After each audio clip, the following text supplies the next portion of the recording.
that. Very well. That For that one question.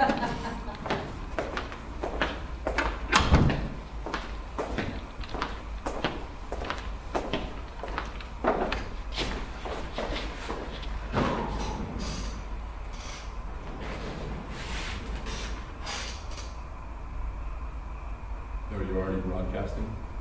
Yes.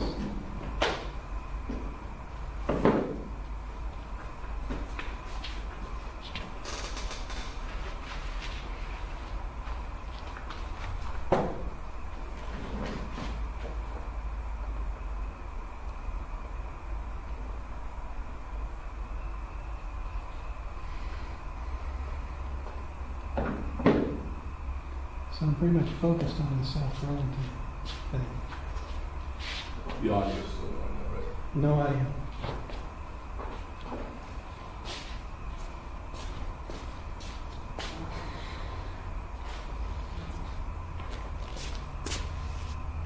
It's unfortunate that the entire room setup gets dictated by this one cable, which was 3 feet longer. It's wireless enabled, but I guess they couldn't get that to work reliably. But it doesn't affect me too much, so. You know what other city halls have that I definitely would want our new one to have, which is where they, underneath the speaker, a small screen showing what's projected behind you so that the council can see what's behind there that everybody else is seeing. Does that make sense? Yeah. That's with all the AV equipment at the presenting station.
But I mean, all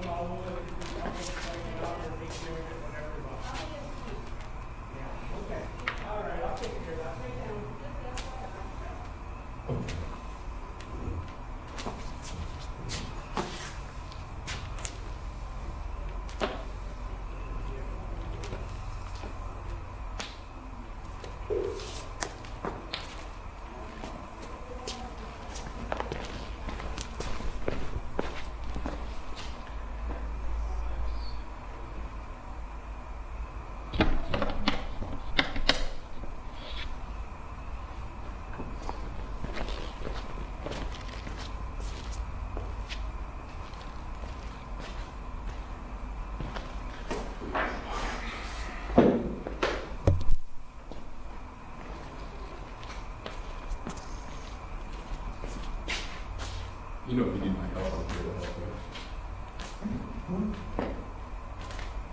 Did you know Burlington got new voting machines? you. Really? So now you can vote, you can go in and vote in the polling place. You can vote with your foot, you can vote with your elbow, your hand, you can do it on a touch screen. And what's the point? Or you can do it like for blind people, they have this little keypad thing that they use in the library, they use all over the place, and so they can. I think we have those too now, but not everybody uses them, just people that request it, right? Well, see, we used to have a phone thing, Yeah. and so this is like the newest thing in the country, I think. Huh. There's a company called something about democracy or something. And so we're using them for the first time tomorrow. They're testing them out during a primary in case there's a problem. But they're using them all over Vermont tomorrow. But every voter isn't guided to use these, right? It's just people that request it for whatever disability reason they might have. Yeah, they walk in and say, you know, I need assistance to vote. Yeah, it's just to set them up tomorrow morning, and I've never seen it before, so we'll figure it out. They're not difficult. Any words of advice? No, I've only practiced on them a couple times. So. You just reminded me. I was going to see if Dawn is still in her office so I can ask about this.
Anything left?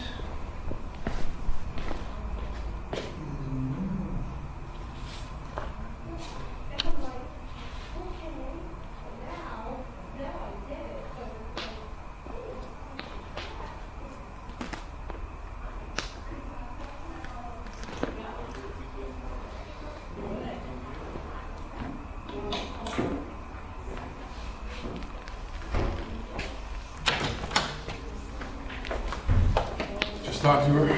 He said Al, the tech guy, is going to roam around to each location to make sure everybody's all set up with those new devices. Do they print out a ballot that you then feed through the machine? No. So they print out a ballot. You go to the whatever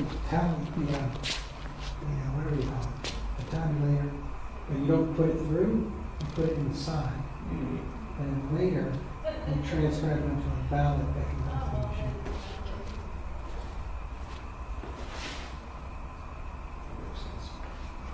Yeah, because it's really thick paper. So the printer takes this really thick stuff.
Welcome back. How are you?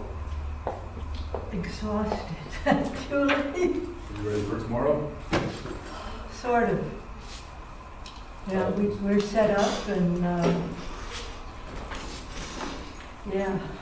Charlie was just talking about the new machines.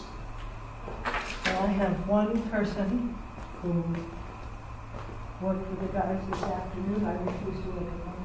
I have machine challenge. I still have on my fingers and do not deal with machines. So if they can figure it out, fine. Because the week is something. I've been working in my son's law office for the last 3 weeks because her legal assistant left without notice. And it's been 4 hours a day. She's on vacation now, so it's only 2 hours. But it's stressful, especially since I'm alone. Next time. Long 3 weeks.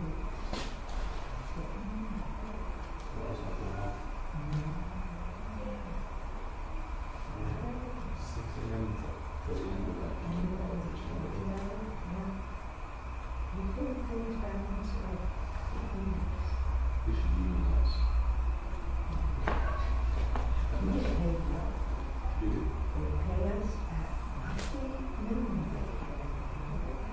that $15 an hour?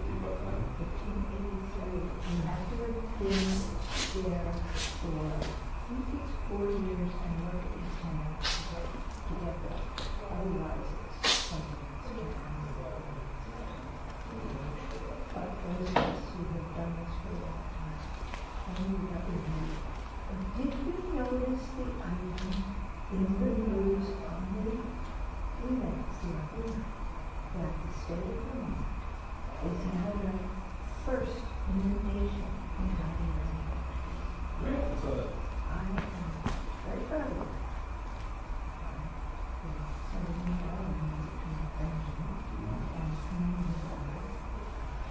He was just elected chair of the state, Secretary of State. Oh, yeah, well, probably for that reason.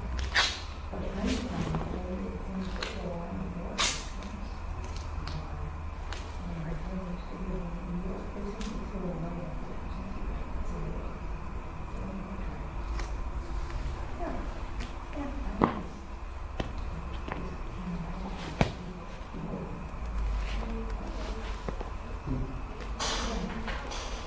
That's very discouraging. Yeah, I'm very. Think of the wrong people winning the elections if that's happening.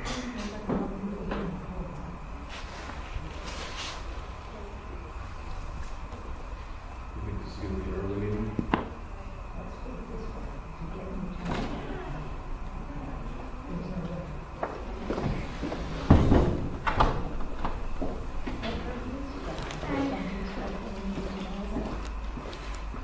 Hello.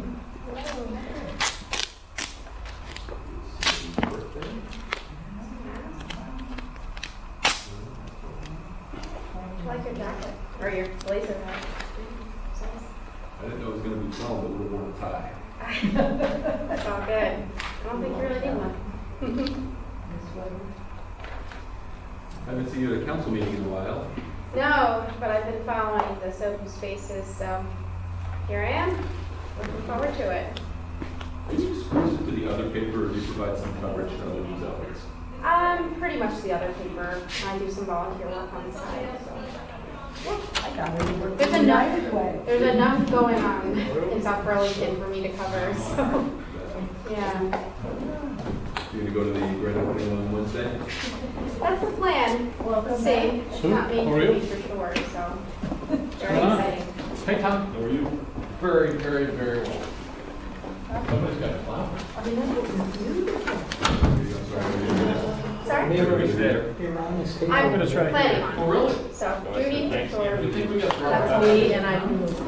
Maybe, well, maybe it was senior. No, but I mean, I Oh, don't. they're not senior. Come, sit I down. will. I'm Stacy. Yeah. They don't- that's- Oh, yeah. You're not with anybody?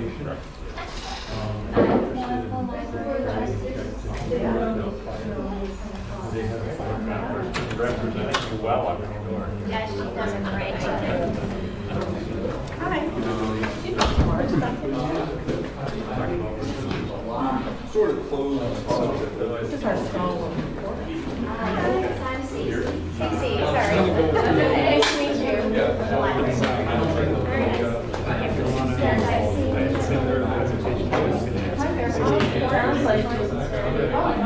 Here are the things that was always Corey. Yeah, a lot of these things intersect and a lot of times, planning meetings that lead up to. Sometimes there's something I've been following for a while, and then it's kind of follow the storyline, but all the time, so get into it. This was all, I'll get into,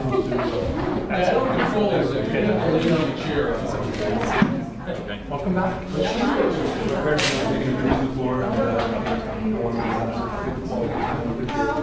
Tomorrow you're here.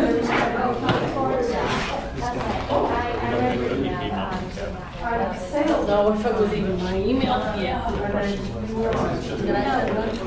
Saying it couldn't be done. Oh, right. I didn't send it. Jade. I still do. Fine. No, that's the problem. So I did you come in early after?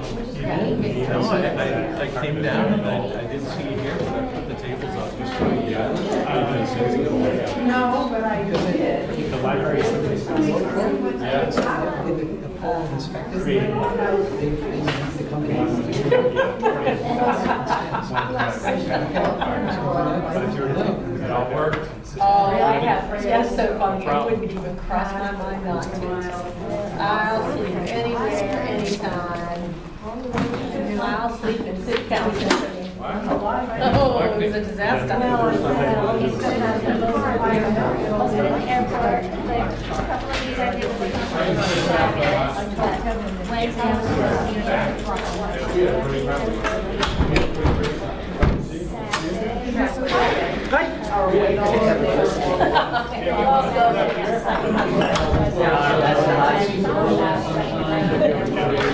Lana, do you want to sit here? You too, I finally saw her. I had hello.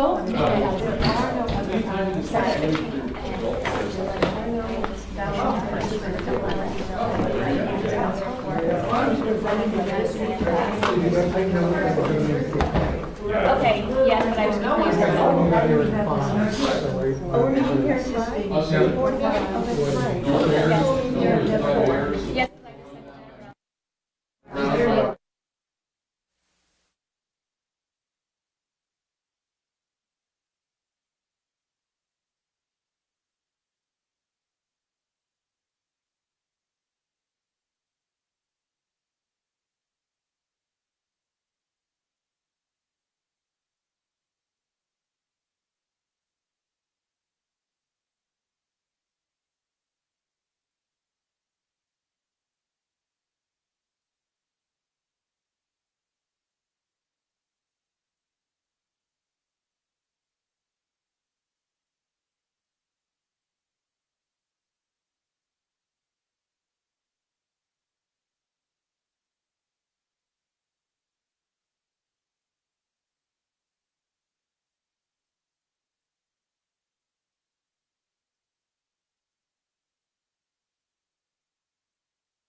Are we ready, Charlie? I'm sorry. All right, I'd like to call this special meeting, this is a special meeting, yeah, special session, to order. It's the South Burlington City Council special meeting. It's Monday, August 13th, 2018. We'll begin with the Pledge of Allegiance. Do you want to lead us? I would gladly. I pledge allegiance To the flag of the United States of America and to the republic for which it stands, one nation, under God, indivisible, with liberty and justice for all. Yes. May I ask for the network security key just to get into that email Oh. that was sent to us? Just to get into the SB. The wireless. The Wi-Fi. The Wi-Fi. Oh, Capital S, capital B, You're being recorded. small word wireless. It's for every guest, it's okay. It's And a then guest. wireless, small letters? Yes. Anyone? We're not revealing First rule secrets. of not hacking, Okay. do not give out the password. So, item 2 on the agenda is instructions on exiting the building in case of an emergency. If we have an emergency tonight and have to leave the building, please exit by one of these two doors here that will lead you outside and into the parking lot to the south. If these doors are blocked, please go out the main lobby and out the front doors and around to the south. Tom Hubbard and I will be responsible for ensuring that everybody is out of the building. Thank you. So the third item is agenda review. Are there any additions, deletions, or changes in order of agenda items? Seeing none, we'll move on to number 4, comments and questions from the public not related to the agenda. Is there anyone here to speak on a different issue? Seeing none, we'll move on to the main agenda. And this is our council working session on the public facilities and city center, SOBU spaces. And we have until approximately 9 o'clock to chew on this a little bit more. So Alana. Hi. I'm up here by myself, but I won't be for long. Okay. So,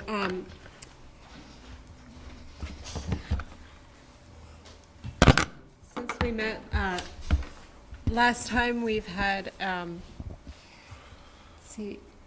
lot of additional work on the project, and I'm here today with the architect for the project, Steve Roy, and he has a few of his team members here.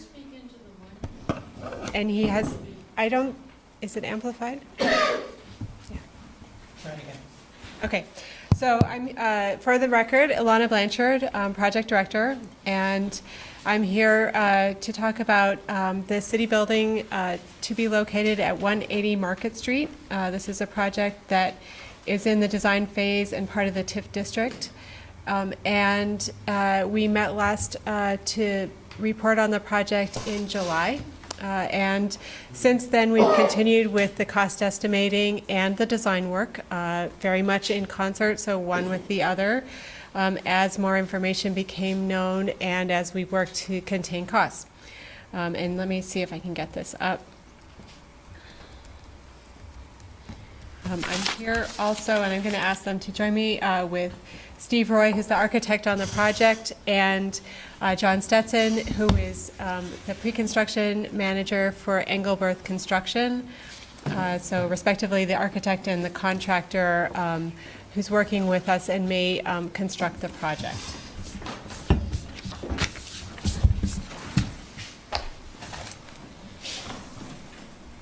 Welcome.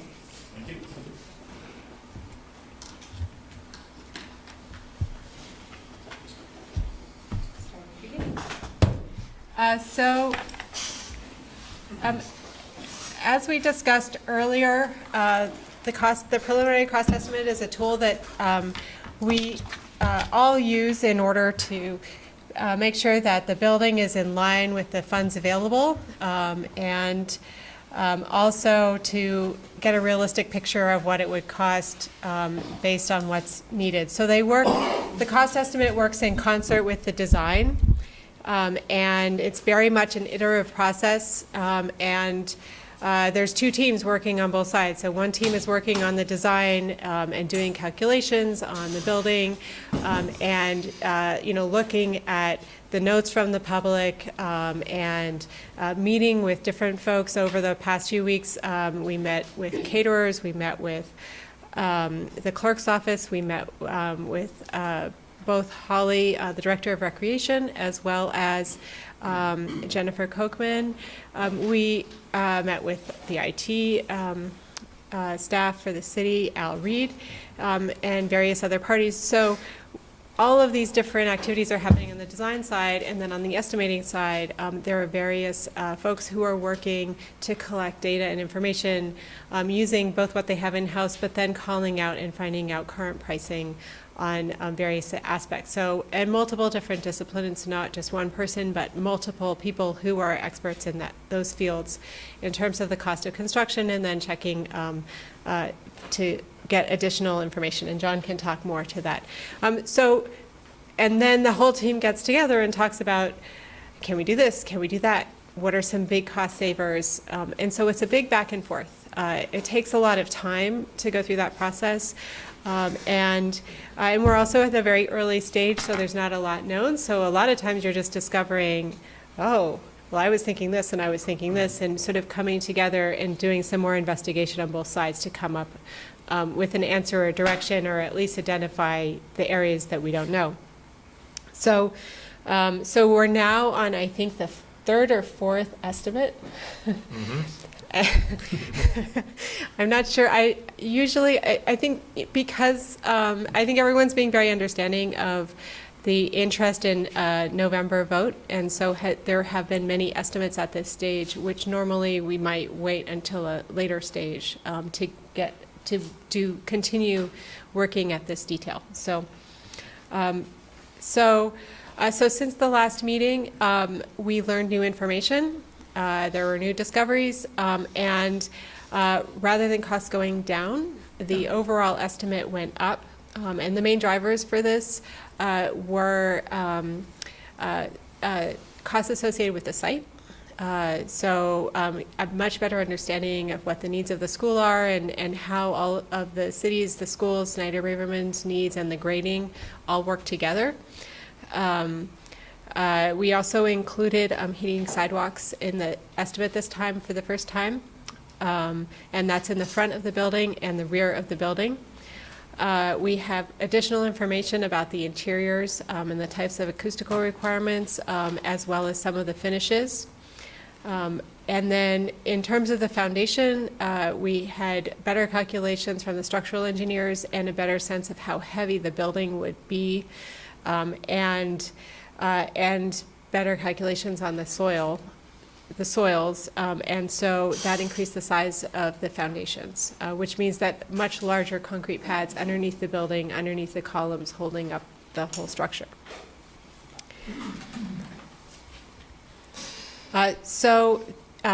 During this time, we've also incorporated a lot of value management savings features, and those checks indicate savings which have already been taken.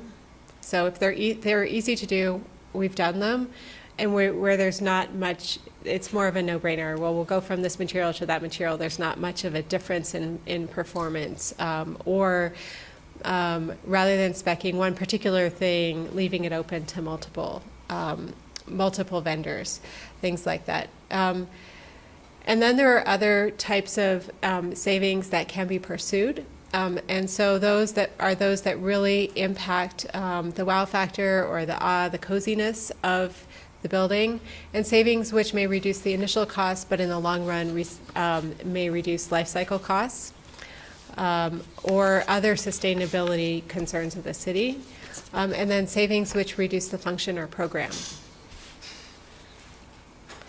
So over the past week, we were able to take about $800,000. I think in my last email to you, I indicated I thought we would be able to reduce it by $500,000, and we were able to find $800,000, and that's more of the low impact types of changes.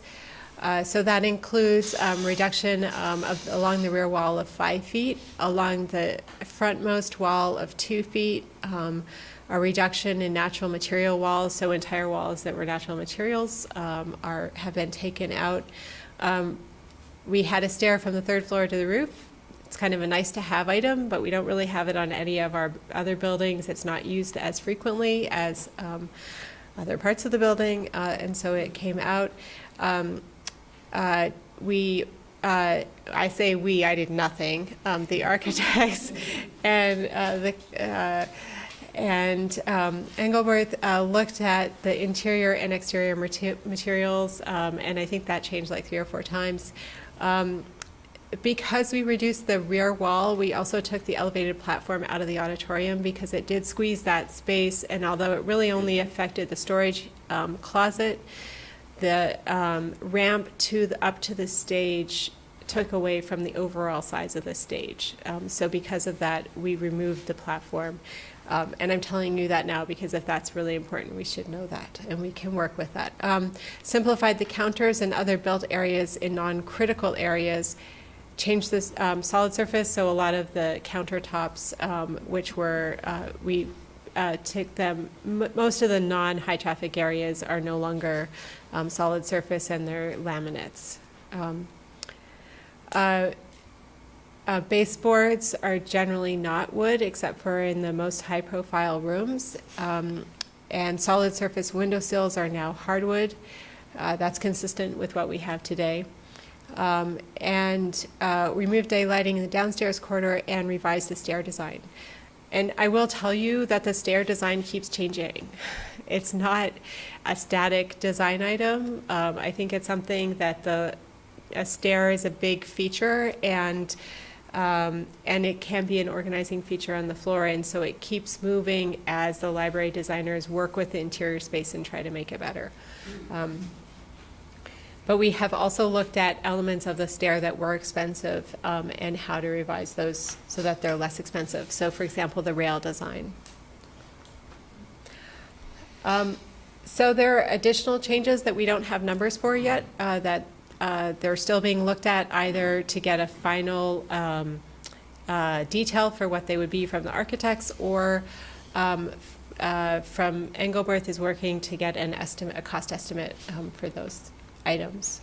And so especially on the exteriors, there's been a lot of discussion and continued exploration, ways to make the building lighter, and also still looking at the exterior, some of the finer materials on the exterior and how those can be changed to retain impact but not be as expensive. So I'm going to let Steve walk you through the building and talk about some of the features. And I have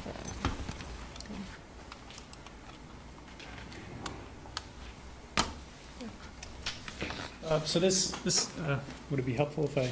you can do it any way you want. You can use Tom's microphone, take it right out of the stand. Take it right out. So just walking through kind of the current iteration, we are still continuing to look at things and see how we can improve them in every case or save money. This is the particular view from Market Street. So we have at the moment a covered bike area here, a couple of flagpoles for state and national flags. We have looked at this. This is one of the main circulation stairs to get up all 3 floors of the building. We have kept that. We have made some adjustments to how it gets built in an effort to save some money. We have this granite banding at the bottom and along the front entrance in an effort to provide some gravitas to the facade and distinction.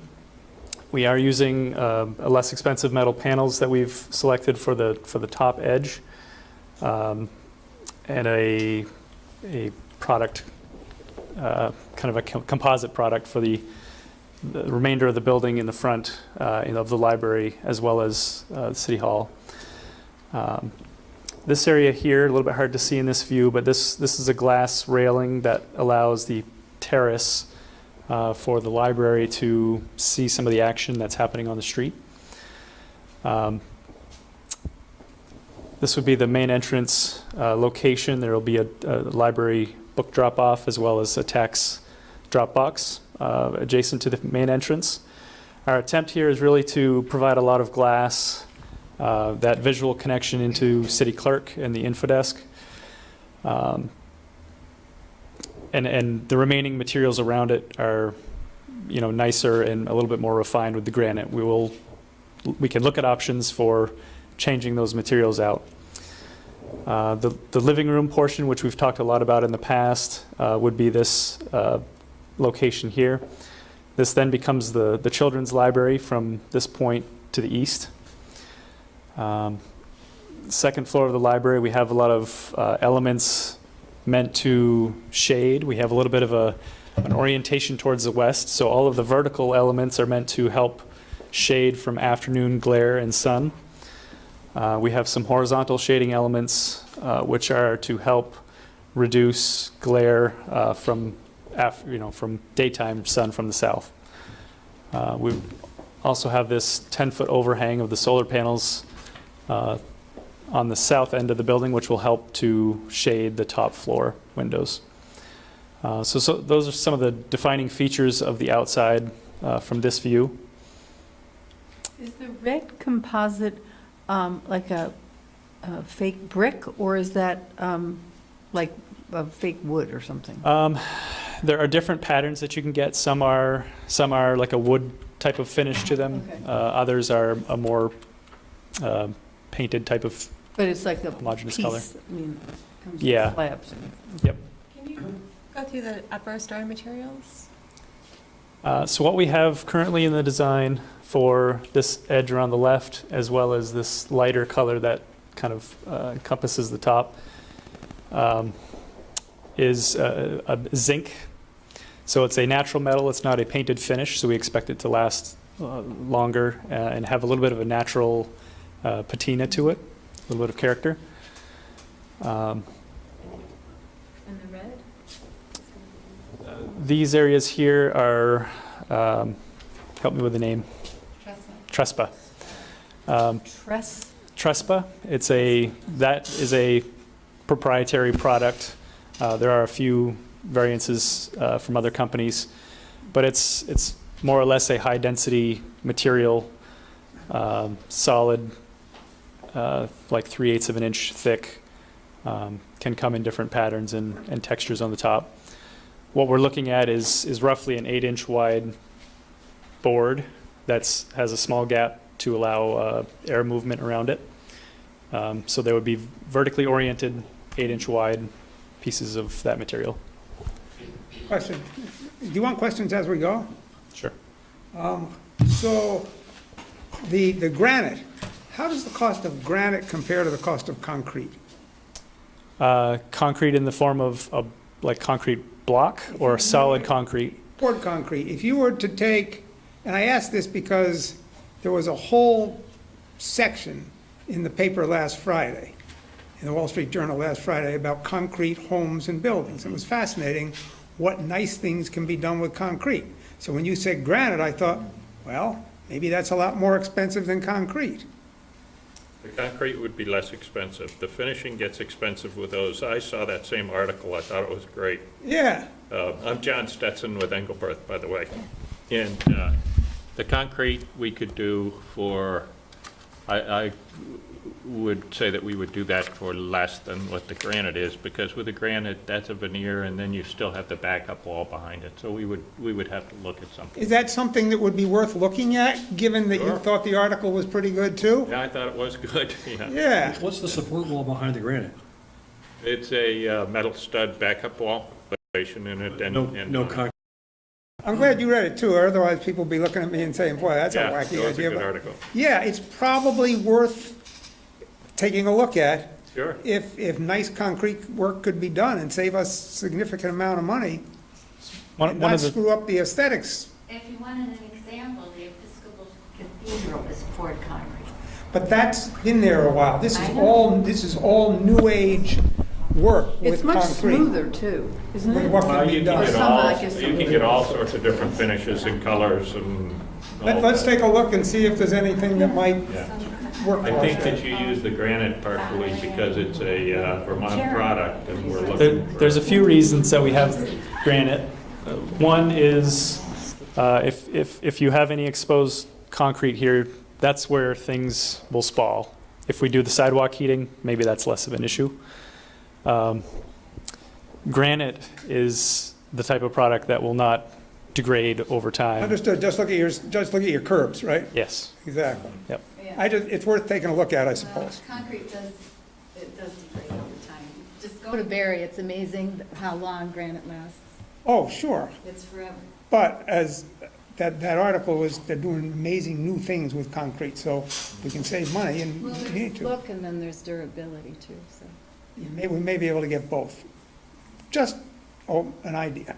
Yeah, they compare them at Barry. It's pretty interesting. I went out there because I was doing research on this building. The high school Yeah. has a veneer of stone panels, but I don't know what material they are. That's an example of how that would probably kind of look. Yeah, I'll just tell you, they have a bowling alley, and it's granite, and they were trying to get that started and work, but the borders are in concrete, and you can just see the difference. I mean, it was built in the 1920s or 30s or something, and Well, concrete this is all new today stuff. I don't know anything about it. Leave that to the engineers. Is the truss work for the solar panels, is that standard equipment, or is there anything custom about that that makes it more expensive, or? So what we have above the roof, we have essentially a flat roof assembly, no different than any other flat roof assembly. But we have a steel structure that is supporting at the proper angle. From that would be part of the construction manager's scope. Above that, we would be able to bid out to different solar vendors to let them know that they can use that surface to put their solar panel system onto it. They have to attach that apparatus to the roof, so they're. Yes. Okay. Has this been done elsewhere? Have you seen this elsewhere with an overhanging that far of a solar truss network? Or? Yeah, there not locally, but there are some very high-profile examples. Tim was at one in Seattle last week, actually, the Bullitt Center. So that's an opportunity to look at an example and see what it's like. I'm not able to change. So this is a view from bird's eye from the southeast. What this helps to do is describe, currently the areas that are able to have roof terraces. This one being the library roof terrace. This one is at the third level and serves city hall functions and staff functions. Everything we're planning to provide could be done in a way that is green roof ready and not necessarily needing to be done at opening day. This starts to show you the exact panel layout will be determined, but the panel angle is set in a way to gain a little bit more efficiency. We'll space the panels out so that water actually drops down into the roof. So we'll have some water management and snow management. When you mentioned the challenge of the soil and the need to have significantly sturdier, I guess, foundation, does that suggest that the opportunity at a later date to go up one story is not possible? Well, everything. I guess anything is possible with enough money, but I mean within the. Everything that is planned for has an impact on the weight of the building. So if we're okay with sharing this value, I believe the cost, and you can correct me, in order to build above the terrace, we have a 10,400 square foot future buildable area on the terraces. But the cost of the steel structure and the concrete foundation to support that weight is actually $150,000 of extra material. So there is a pretty significant cost to plan for that. If we were to consider going up an additional floor elsewhere, it would have a similar impact to the system.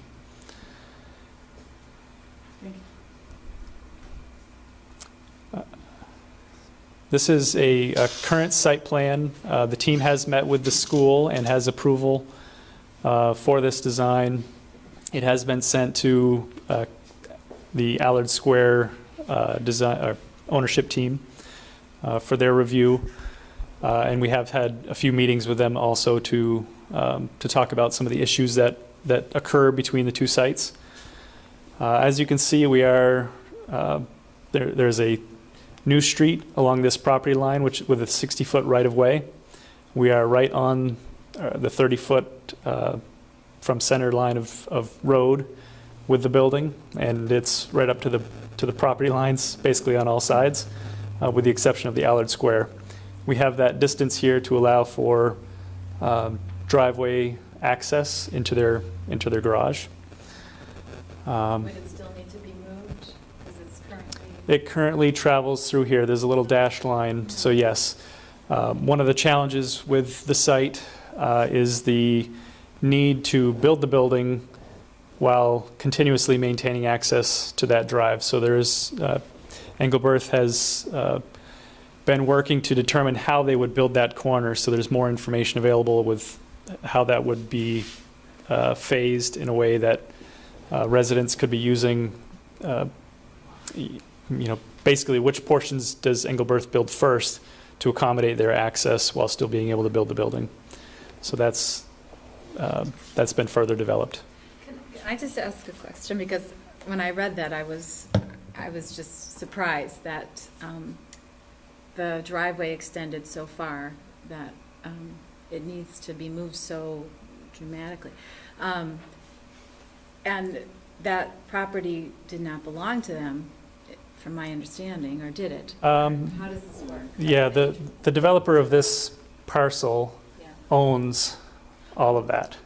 So their plan was to have a similar building adjacent to it with an underground parking connection or other method of connecting. So that's... So this is an important point, and right now they still own this land. We just have a purchase and sale agreement.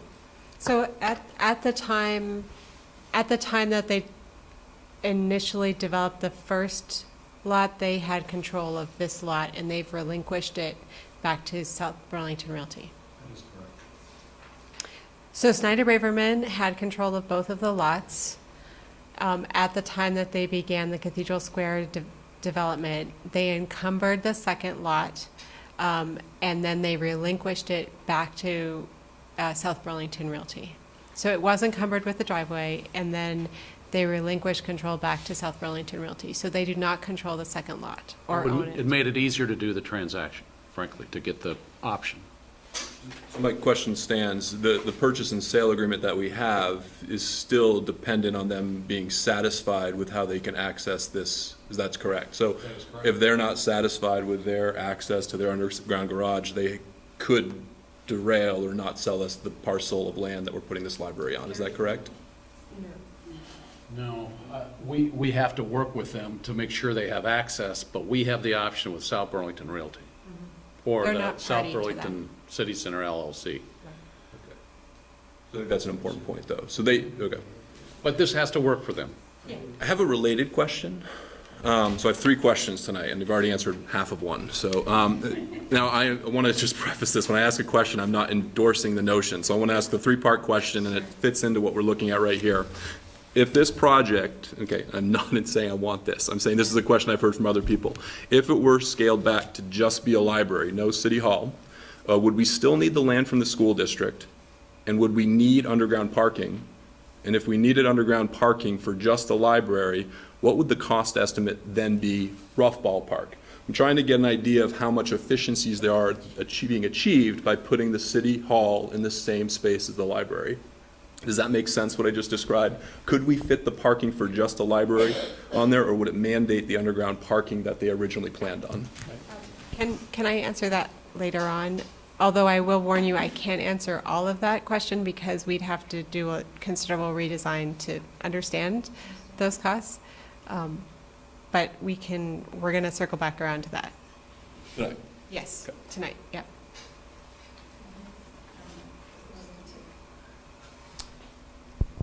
So what we have on the site with the building here, there's new school access. So the existing school parking lot ends right around here. This is an addition of parking spaces that are being taken from this area and relocated. So the bus traffic, it has been planned. Student drop-off areas have been planned with this in mind. This connection has been, it's been a separation point between the school and anything that happens next to that easement line. So the school has approved this design. There is one connection in this area and the main entrance, but otherwise this parking here, as well as this parking, is for this parcel itself. First floor plan, not a lot of big changes since the last time we talked, but to walk, except for the stairs, yes. So looking at some of the major areas and the highest cost finishes, those have not changed. We anticipate the lobby and info desk, the living room of the library and the stairway area, as well as the auditorium, those being probably the most expensive areas within the space, within the first floor. What do the hatch marks mean? Those are the high interest areas for finish. Yeah, Sure, the anything important outlined areas. in red is just defining the higher areas of cost.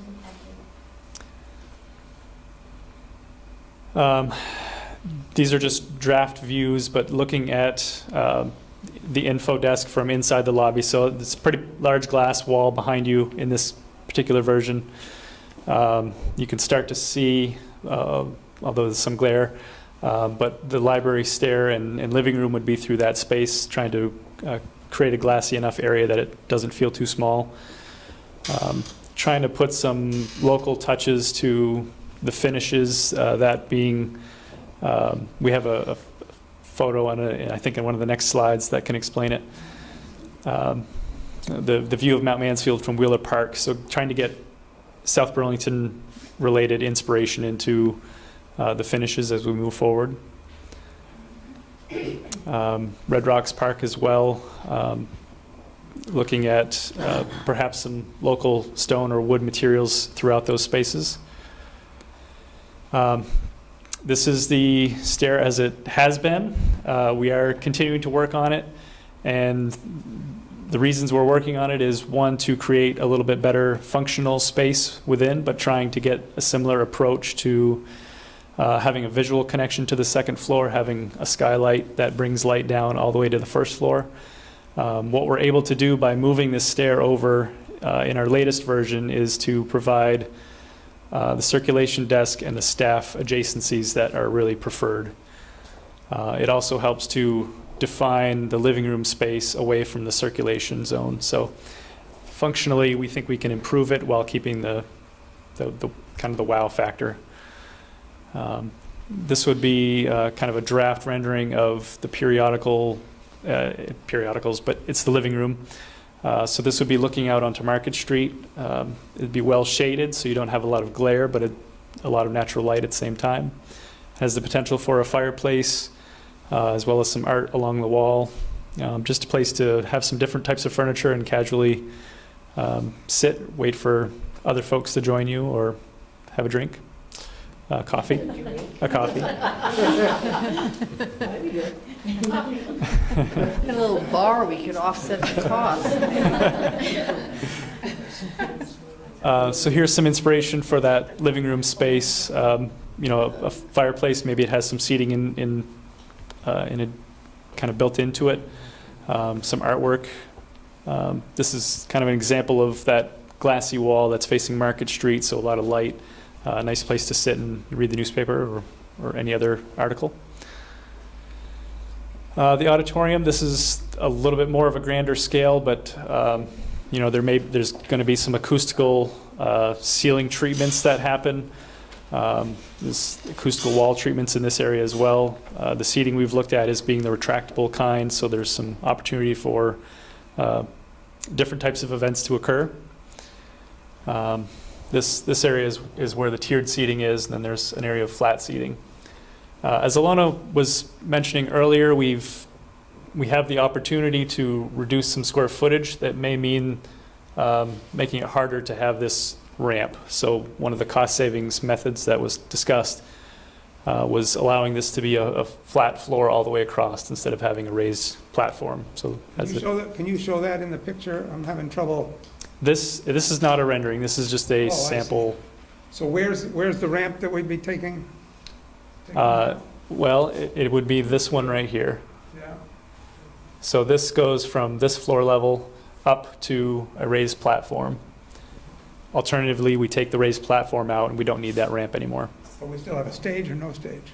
It would not be a stage at that point. And just the reason, this was my husband's suggestion, and he said that he saw pictures at BPR where they actually add a stage sometimes. They do. Just to make a separation, so he said, why not just include it in the original design? Yep. It's just one of the cost choices that need to be made. Question related to the seating. Is the retractable seating more expensive or less expensive than non-retractable seating? The cost of the seating for the application we have, I think, is about $70,000. The advantage is you can build a flat floor, which is less expensive to build, and you have the flexibility to use that for other purposes. If you could buy chairs for less money than that, and you could put them on a flat floor and have, any of the same visibility issues that you might have with the flat floor and seating. If you were to build a sloped floor, Unless you have a stage, right? yes. Like at Ellie Long, but go ahead. Yep. Yeah. So yes, there's plenty of different ways we could organize it. Each one has their own cost, of course, but so we could build a tiered floor with fixed seats. That would be slightly less expensive for the seating. The floor itself would add cost. Use would be limited. And the use would be You limited. can't take the chairs up. Correct.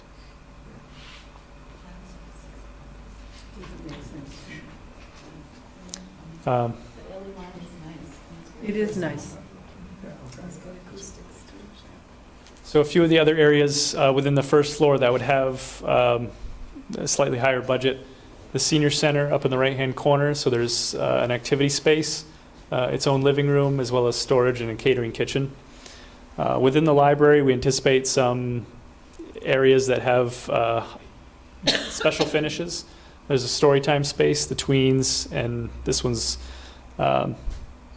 maybe not specific to this, but the next slides will help to illustrate.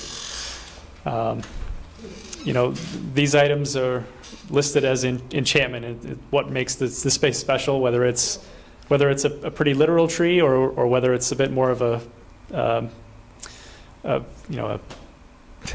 what's the word? Abstract. An abstract tree. Thank you. So this takes that approach. It has acoustical clouds that can also help in that manner. So those are the types of additional cost features that are really nice to have, but do add to the budget. The tree on the left could be added later, right? Yes. Just getting it in would be tough. It'll probably come some pieces. No, you just grow it. Grow it, right? So the key is, we're creating spaces for children to learn and experience. These are photos from the library itself, and some other examples of exploring and providing new opportunities with more space. Here's a blown-up view of senior activity room. So this is, we have some different test fits to show the types of activities that could happen. This one just happens to be the round table version. From an entrance, they could enter into the senior activity room and have any form or use that they're talking about. This living room has a fireplace currently with some bookshelves. And it also has an activity sink and a little bit of storage directly off of it. And some of the inspiration is on the next page. This would be kind of a draft rendering of the living room space. So the idea as it gets developed will be, different types of seating arrangements, the ability to have a TV and perhaps a fireplace and some cabinetry with books and things. this is a little bit of that inspiration of what's happening in that space and how it might feel once it's built. And perhaps it has barn doors to close off areas if they're not wanting access or not wanting people to have a little separation. This is looking out, again, a draft rendering of that type of space. There's a little kitchenette here. This is the catering kitchen, which would have its own access point. So if meals are being served, you could gather your meal and sit down. And that would be the type of atmosphere once it's done. The second floor, we envision just a continuation of that monumental stair up onto the second floor of the library. That way it's, bringing that excitement up to the second floor and it being a central part of the library. Quiet reading room down in this area.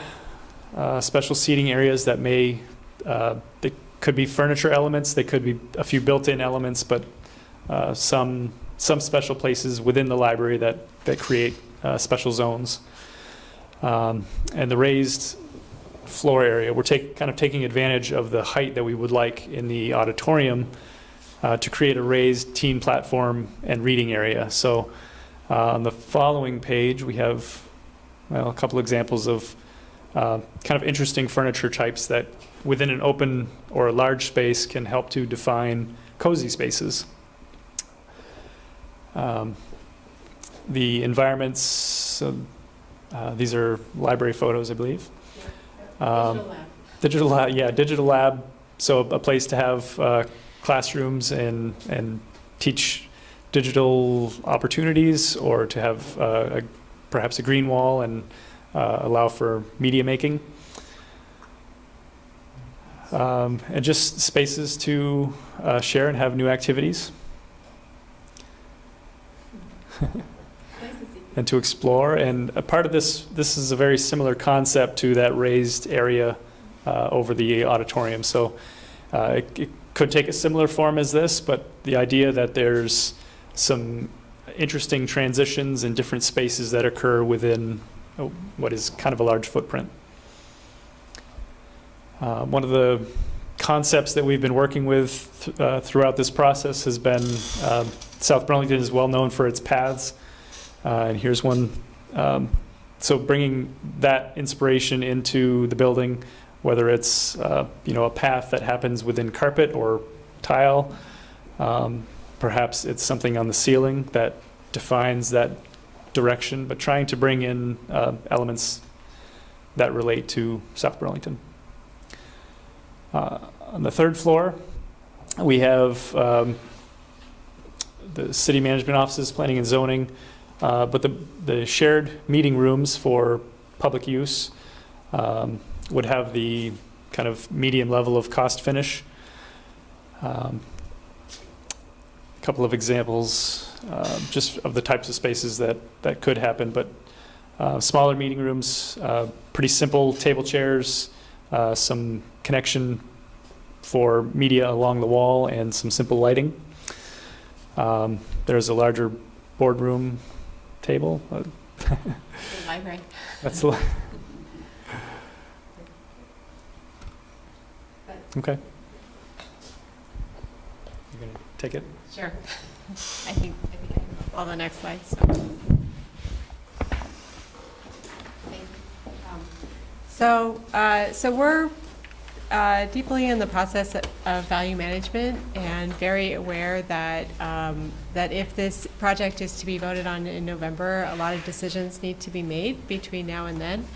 And so we're really bringing this to you for your consideration. Our current estimate is at $23.5 million, and that cost includes some costs that we would not include in the bond. So it includes the solar array and the new street. The total bond for the TIF portion would be $4.64 million, and the total bond for the city portion would be $17.83 million. The tax rate impact, based on an $18 million bond, is 1/10 of a cent, and that's above 860,000, which is the amount that we were scheduled to be contributing, that the city was scheduled to be contributing to the reserve fund, and was reduced last year. When we think about that 1/10 of a cent, that's about $26,000 annually in addition to the 860,000. And if you'd like, I can pull up the spreadsheet. I do have it here, and I think, and we have copies for you to look at that calculation.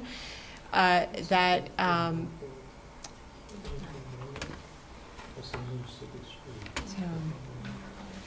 you want to see it now? Yeah. Okay. Please. I need my glasses, please. So, My opera glasses. Oh, boy. there we go. All right, so here are our assumptions.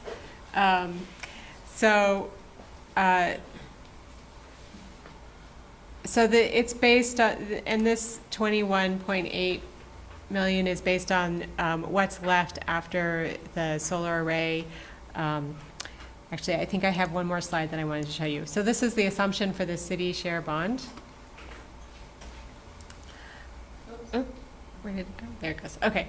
So the solar array and the roadway would not be funded with the bond. It also excludes the TIF financing amount, and then subtracts the Blanchette fund from the city share.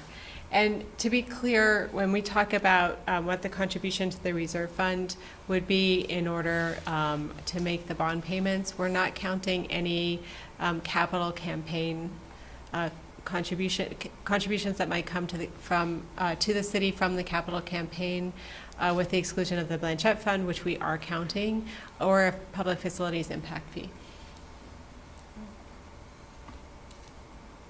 The Blanchette fund is about 400,000 at this point, or is it less? It's more. It's more than that? I'm counting 350,000.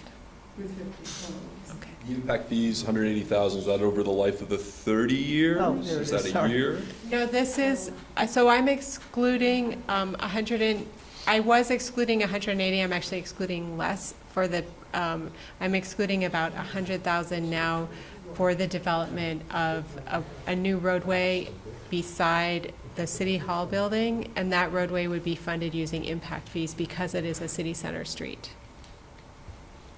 So and that's a separate impact fee from the public facilities, which is a planned impact fee that is being researched right now.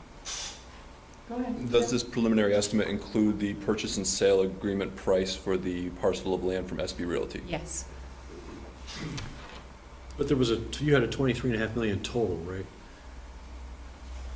There, Yes, but that included the solar array and the road, right? And that's Which we don't have to bond. right, and right, and this, and the TIF bond. And you said this in an earlier slide. This new 21.8 includes all of the work to be done to the Rick Marcotte Central School property, including their parking lot and what we would owe the school with this arrangement. Let me go back to the prior, because it's easier to talk, for me to talk about it with, okay, so 23.5 is all in. That's the school, the purchase of the land, building the new street, the solar array, all of our fees, all the design fees, utility hookups, everything, all in. But then there are certain costs like the solar array, which have a much shorter pay down period. So, and also generate revenues. So we're separating out that because we can structure that cost differently from the rest of the project. But, Alana, Yeah. answer. What is the number that would go to the voters? The number that would go to the voters is something above $17.83 million for the city share and something above $4.64 million for the TIF share. What is the aggregated number, though, The aggregated number? that goes to the voter? What is the number that the voters will see? 22.5. 22.5? Someone I calculated? did it. Okay, good. I did it. I did it by hand in my head, but. Jay, you have a question? Just a question. So you have 22, 20, whatever the 23.5. You're saying that includes the land and the new city street. I'm assuming the site work is just the site work around the building itself, or does that include the change in the school? Everything. School. So would you have a number that just says what the building itself, take out the land and take out the site work and take out the new street? Because somebody looks at this and says, the building's going to cost $23 million. That's way too high for a building. But if you took out the street and the land, I mean, that's all part of it. I can get you that number. It's hard to build a building without parking and without site and utilities and electric and stormwater, and all of these things are part of the building. But the new street isn't, It is we have to put the new street in as to build the building. As a development requirement, we would have to put in the new street.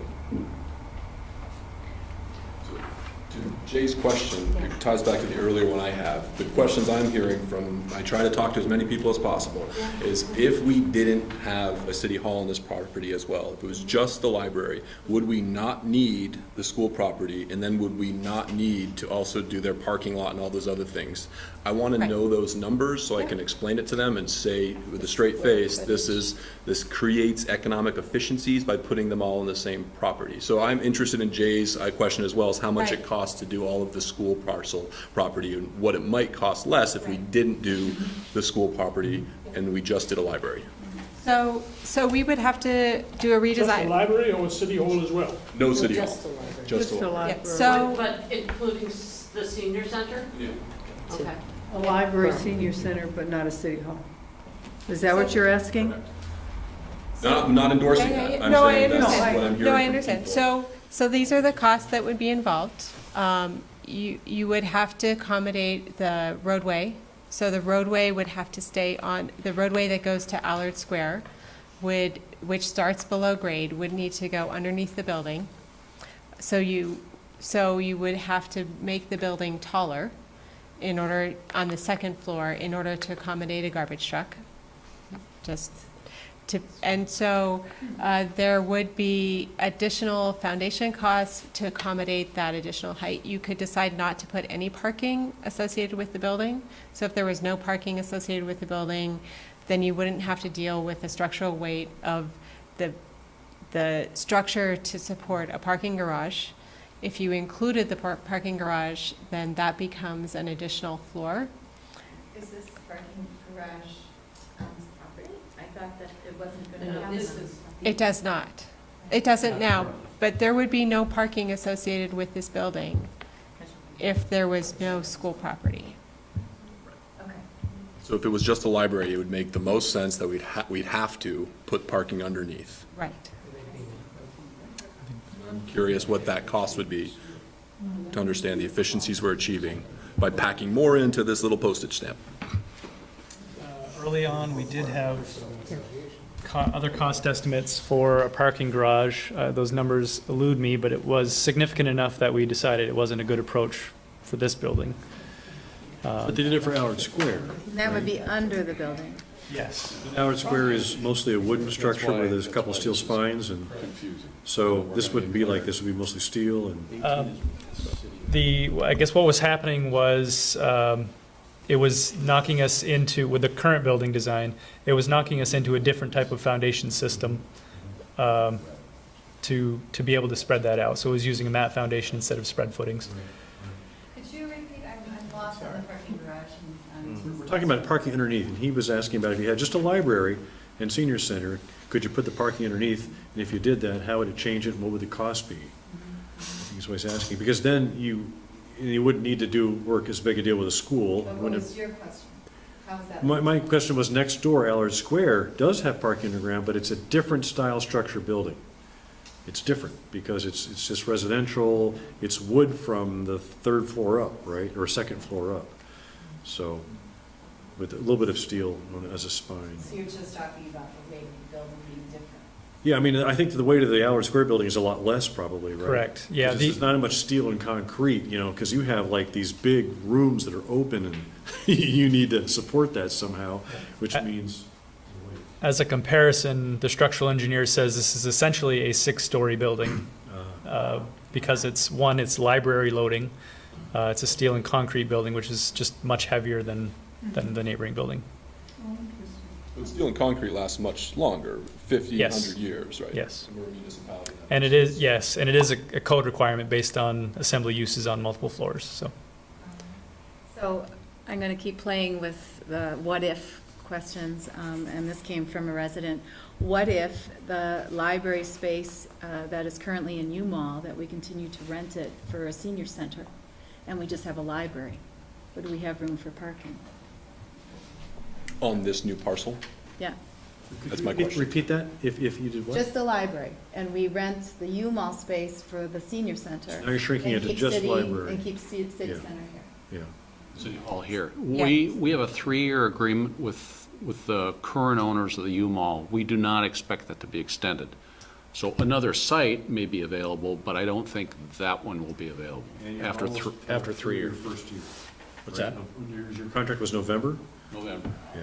Doesn't mean another site someplace wouldn't be available, but I don't think that one will be.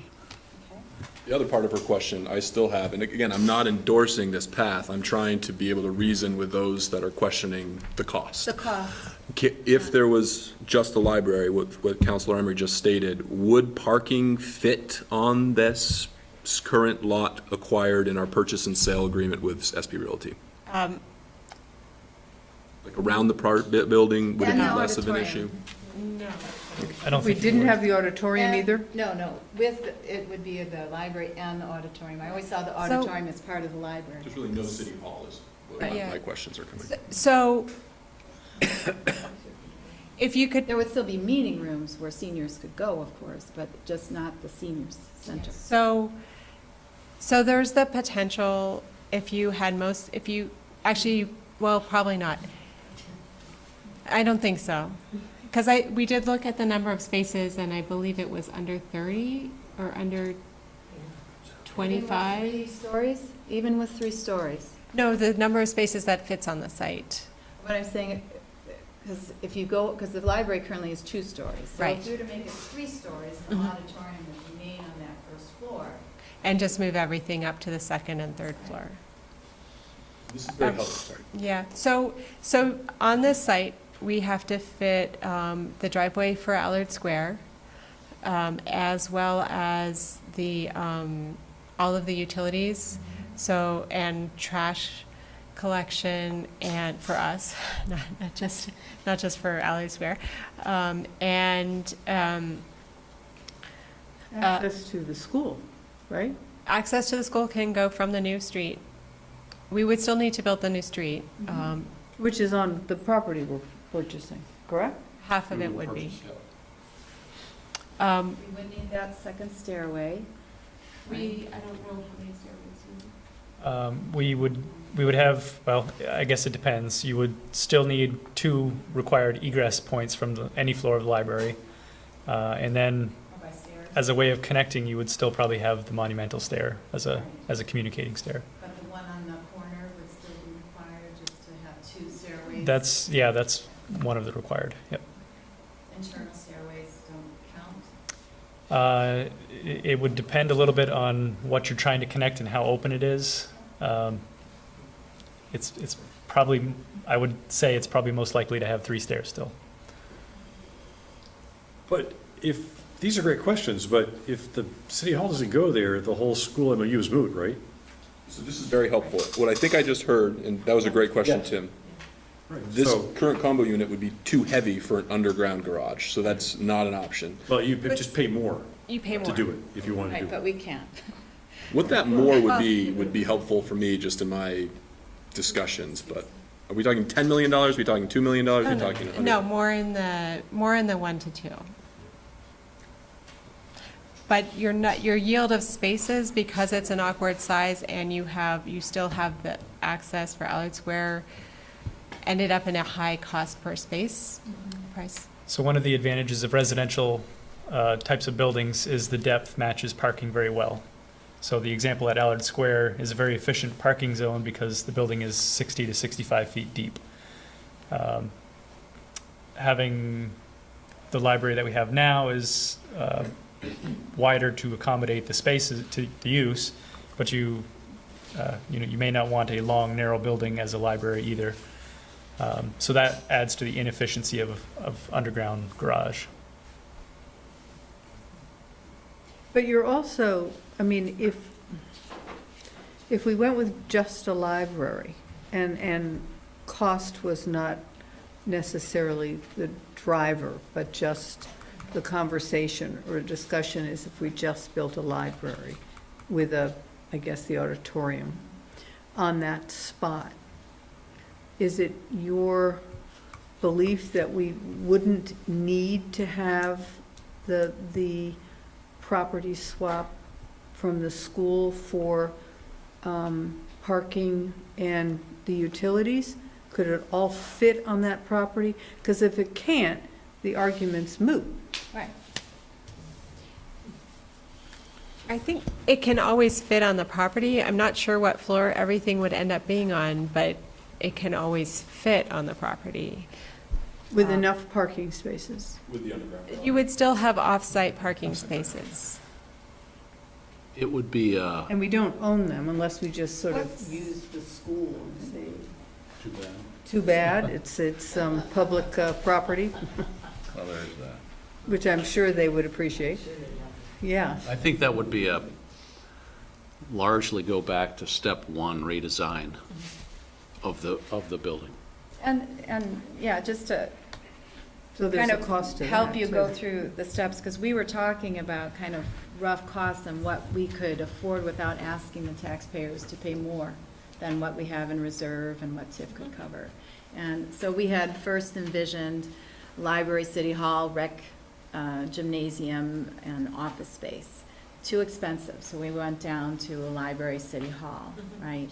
And then the library got bigger with the senior center attached. And so I think that, I guess, I don't feel the appetite among voters, and MOU or no MOU, I don't feel the appetite among voters to go above. And I've been asking around too. And I think that we have to think about this differently as opposed to what has already been put into place. And I would suggest, I think that the library is truly what has come to the fore as to what is the first priority among the people I've talked to. And I think that if we have to really think about what's going to be a draw, and I'm going to, think very pragmatically here, and again, this is all for discussion's sake, don't shoot arrows, I'm not wedded to this, but Allard Square is going to have a social space. I've been in other cathedral squares, they have social spaces. I go over to the library in the mall regularly, and there are seniors making use of the walking, especially in these hot months. And when that question came to me, well, how about we use the space in the U-Mall for a senior center? That was, I think, worthy of us exploring. Not to say there shouldn't be a senior center at all, I'm not there, but it was worthy enough with regard to making this palatable. If this goes down, I don't even think of step two. So I think that we have to be realistic, and we have to think about what the voters have communicated to us already. The library has been at the top of that list for years. And I think that if we can get it, even with the redesign, which is maybe going to cost 1% of what we're looking at here, if we can, just looking at what we've paid so far for the architectural fees, if we can get it to fit on our plot of land with some parking, and the MOU is no longer needed, and it's within a number that the voters can rally behind, I see no reason why not to take that step forward. And I understand everybody loves to have this beautiful building and everything they want in it, but we have to realize that we're not spending, money that just comes freely. And I'm very sensitive to, and I've talked to people in lots of neighborhoods, not only in my neighborhood, I've been out to big homes talking to people. So this is something we have to really be mindful of. Can I ask a Oh, question? Dave, and then Tom. On an infrastructure basis, not including program space, not including where people actually do things, if you just rolled this back to a library with senior center or without senior center? With the auditorium. With the auditorium, you're still going to need much, if not more, expense on infrastructure in order to do what you need to do, or not? In other words, what I'm asking is the savings that significant, or do you still have X amount of dollars in infrastructure that we're only going to save $4 million by chopping the project? That's the cost. That's, The $4.64 million. You get what I'm asking? Yeah. So how much of the infrastructure would you save, or is the saving not in direct proportion to what we're taking out? So you would save paving, so probably about a third of the site. I know John hates doing things without. You're right, there's a lot of costs that you're going to pay one way or the other. In my mind, I don't know where that line gets drawn, where we say it's right at the property line. So does that mean that we're at not the doing any building of the line. school work, and we're Correct. not doing the street, the road You still do improvements? the or we road, still- So and you'd you'll still still do the road connect to the improvements, school. you'd still do all the utilities. You would still relocate the driveway from Alex Square. You'd still do the work along the main, along Market Street. So phrased slightly differently, if you took the whole building at X square feet and say, we're going to chop out X square feet, the price isn't going to decrease proportionately to the X square feet.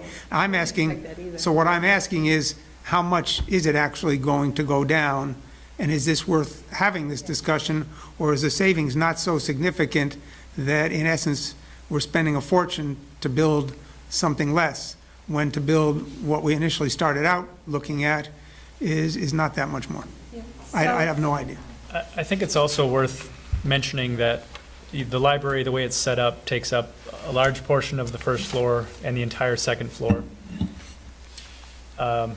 Humphreys Pohle Architects, our partner in this, has done about 90 libraries. Not a single one of them is 3 stories tall. There's a reason, and that's because of staffing capabilities for libraries.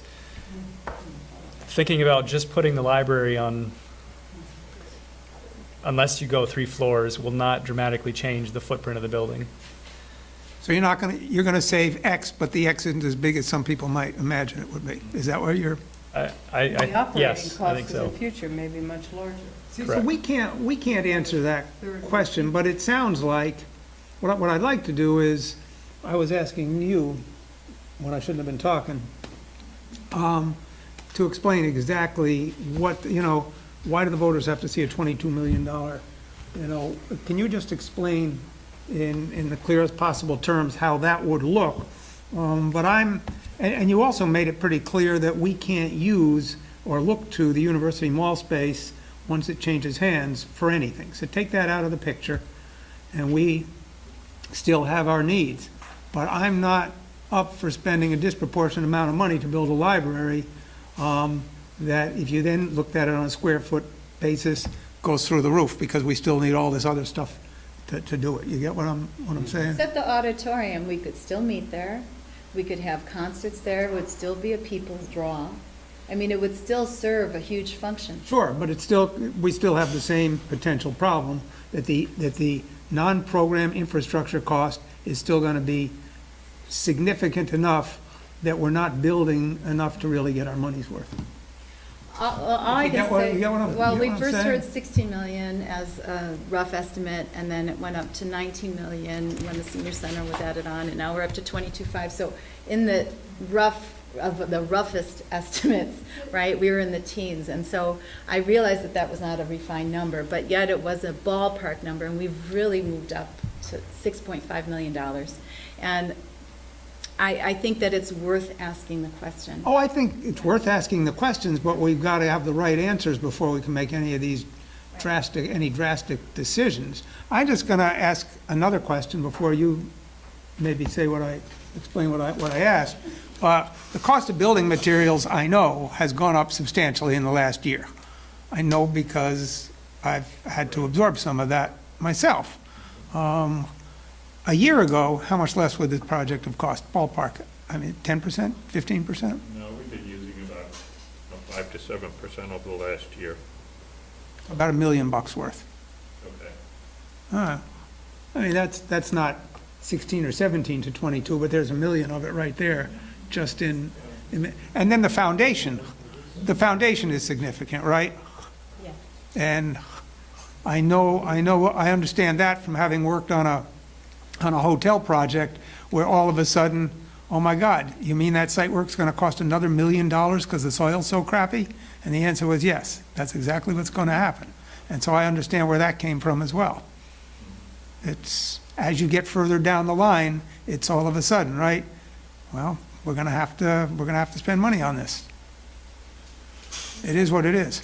So Kevin, do you want to fill in, and then Tom has a question? Well, I'm going to ask Right?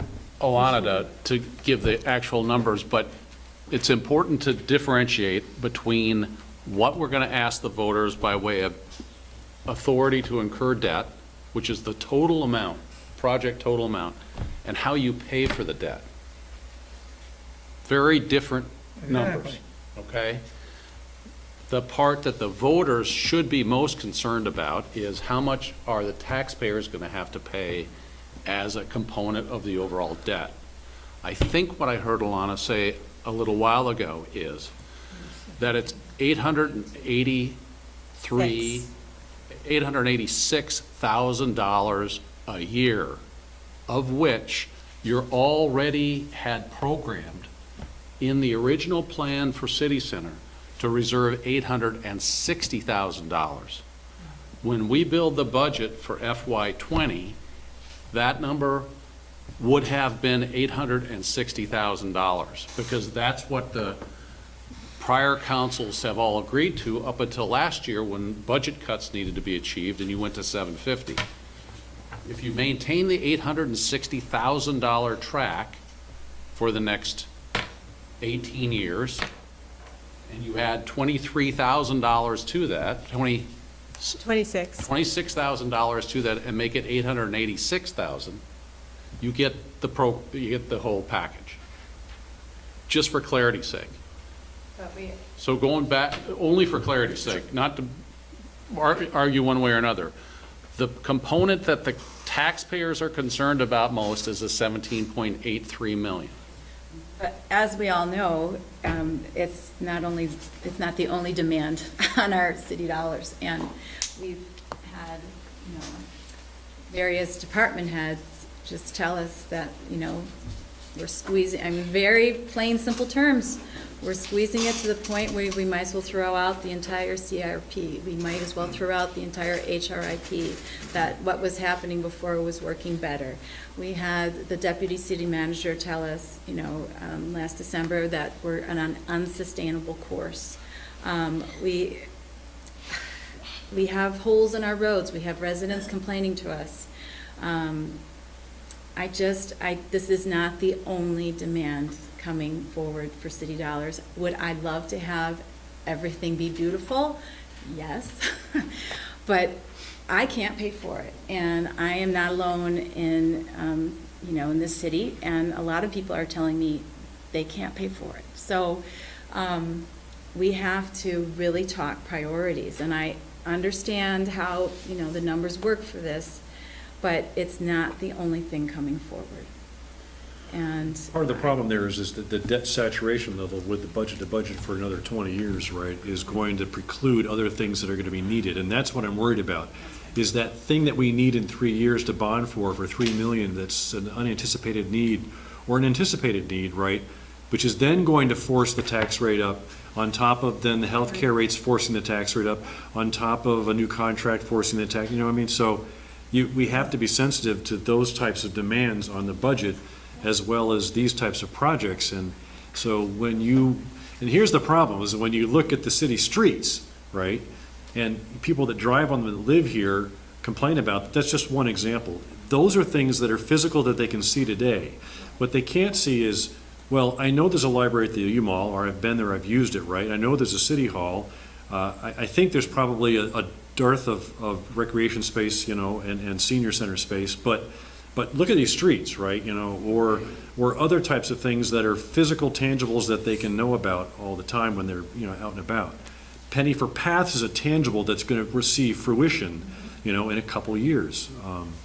So because of the size of the number, I'm worried that it's going to end up precluding other things. And then what will happen is that we'll make the commitment, and then, 3 years down the road, we'll see healthcare go up another 15%, right?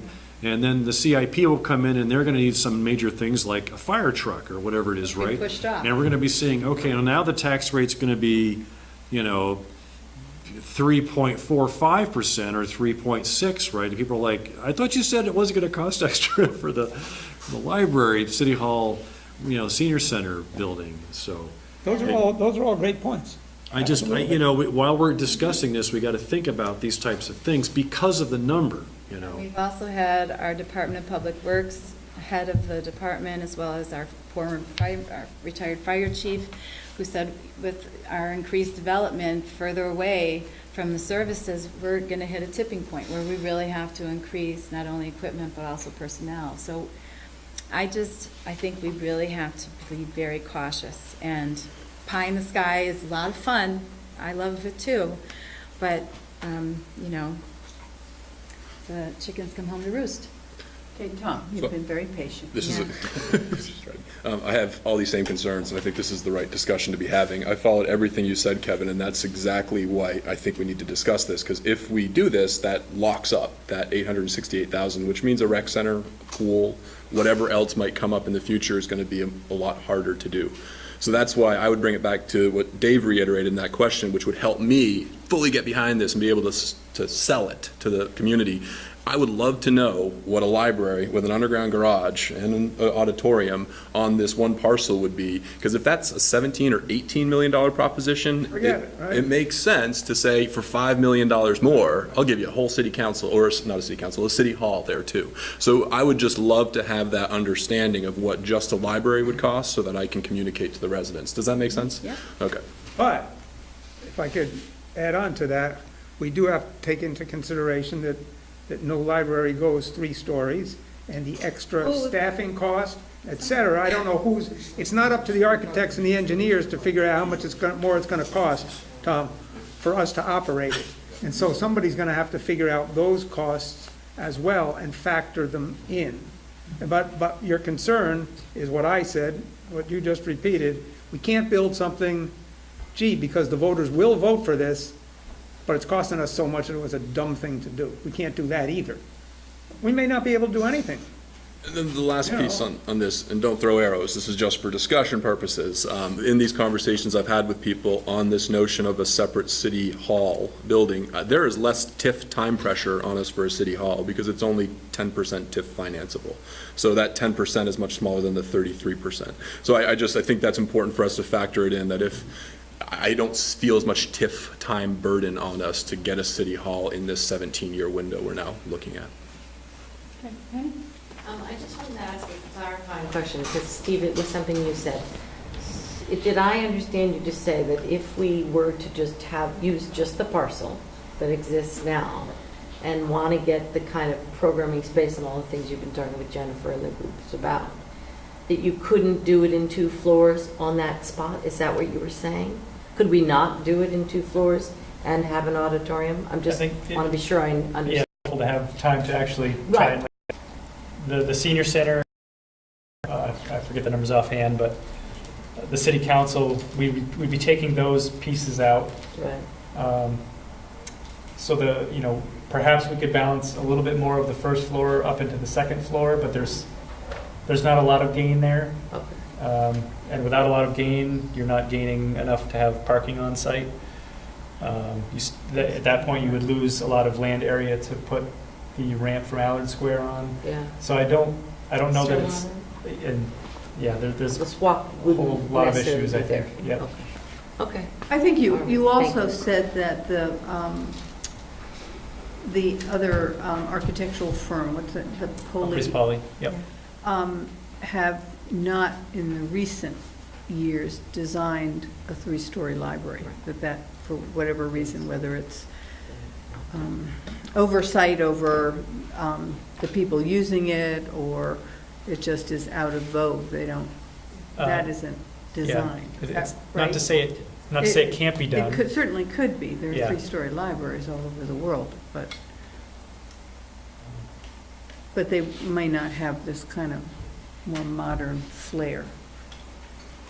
So if you'd like, I do have other slides that I can present, or you can continue discussion. Well, you have some more of this sustainability and potential to remove foreign, let's look at it. Can I ask one question about the structure stuff again, about having libraries require by code steel and concrete? What is it that? The type of construction is based on the size of the building. Yeah.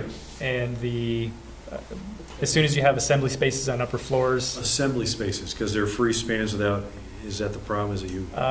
Yeah, it's about building safety with a lot of people on upper floors. Less steel. Yeah. Unless you put that space on the ground. If you can fit all the assembly spaces on the ground, that would have an impact. Yeah. Like the auditorium. Meeting rooms. So, but do the form-based codes, like, do they, restrict us in height? Like, there's no minimum height, it's just a maximum height? Form-based code would require a minimum of 2 floors. Minimum of 2 floors? Yep. Okay. But you could, would it be possible to build let's say a 4 or 5-story building like Allard Square with the same sort of cost structure, but put the auditorium type open spaces on the first floor? Would that be feasible? I think we'd have to balance the types of spaces, and I'm not sure it would make sense. I mean, I'm just trying to think here about how to achieve the same, because here's the thing, is that city center was meant to be form-based code, transect the center, right? Is it 5? Okay. Yeah. So it means ultra density, high buildings, lots of stuff inside of it, right? So if we had a big building, and perhaps not on that parcel, but there was another parcel that the library could occupy, the first floor and the second floor, right? Then that would be a solution. I just don't know whose building it is, or who would build it, or who would own it, per se. I mean, one option is that Schneider Braverman has a plan for a building, and we take 2 floors, let's say, and we lease it for X number of years, or whatever it might be, right? If it would work. So one of the challenges is that the library program is quite large. And so it's larger than a residential building, first story. And the children's area, and so I think that was one of the challenges that this project has dealt with, is trying to fit all of the programs in a way that made sense for the thing. The ground floor has the library for the children's center, which is quite large, and then the second story has the adult section, which is about twice as large as the children's section. And then there's also back of the house staffing and processing, which has to be in proximity for oversight so that those staff will double up with the functions inside the library. But the second story for the adult section is not, I mean, it looks open, but you can have pillars that support the third story. So unlike the children's section on the ground floor, where you really want it to be one huge room with it all has pillars, furnitures and stuff. That all has pillars too. Yeah, I am feeling really discouraged about hearing that the senior center would be removed from this building. Back through all of the planning that I've done research on, recreation, city hall, library were all included. And as recently as the memo, I believe it was the planning commission, when it was proposed to the planning commission, a senior center was included in the building that was in the planning commission proposal. That was back in April 24th. And it included senior center. And what I liked so much about what was being proposed here was that the senior center recreation space was going to be comparable to the niceness, if you want to call it, of the library space. And the other part of it that I liked a lot was that it would allow the library and recreation departments have been doing a lot of collaboration and talking about interactive programming and so on. The senior center rec department can charge a little bit. Library by law cannot charge for any kind of their programming. The Friends of the Library raise money for speakers to come in and concerts and things like that. We can charge a little bit. So there could be a program that goes on in the library where it would not be charged, and then some kind of nominal fee for a part of it that would, you know, be able to have like a speaker or something else that we could charge for. It would allow for a lot of more intersectionality and creativity and generation of potential programming, I think, to have included in this building the senior center space. And Tom, I think that having the city hall in there, you know, where people can go and they can do so many different kinds of things in one building. And I really feel that relegating the senior center space to the mall is inferior. It is just inferior. And the recreation department has needed programming space for as long as the library has needed a new library. The needs of the city are all in there together. They're all in there together. The senior center space that is proposed in this building is really beautiful. And it has a catering kitchen, it could allow for cooking classes, it could be rented out to realize a little bit of revenue for things like parties, engagement parties, you know, celebrations of different kinds. It would have a sound system. I've been speaking with people too. What do they want? They want ballroom dancing, for one thing, in a senior center. And this would allow for a nice facility to allow for ballroom dancing. The combination of the catering kitchen, the room that holds like 80 people for a lunch, and then a little living room space off to the side. It's really ingenious and it's beautiful, and it complements the library and the auditorium space so nicely. And it really, it makes me very, very sad, beyond sad, to think that that space would be taken out of this really well-designed, comprehensive building and sort of broken up. We have an opportunity to create a beautiful building in our city center. And, you know, I understand that Jennifer, I think everyone agrees with you. It is a very difficult conversation to look at the reality of finances and the wishes and hopes and what we've seen laid out. What I think might be productive for us to get to a bottom line number is to continue to go through maybe some potentials to remove some money and see what that looks like, in hopes that we can, you know, cut this down. Yes. Hi, Stacy Pate from the Library Board of Trustees. I had a question about what if the recreation department took a piece of this building? Would we be able to do something with the TIF in that way? Because Recreation's 30% TIF financeable, so if this was more rec space and less city hall, then that would expand the amount that the TIF could cover. My understanding, correct me if I'm wrong. What's the total TIF percentage you have on this proposal?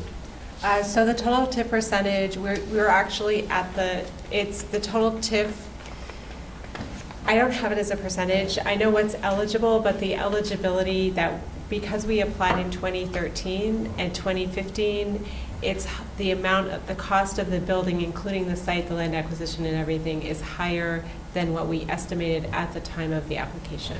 So in terms of the senior center, we can still use a 30%. It's about 90% for the library, and it's about 50% for City Hall.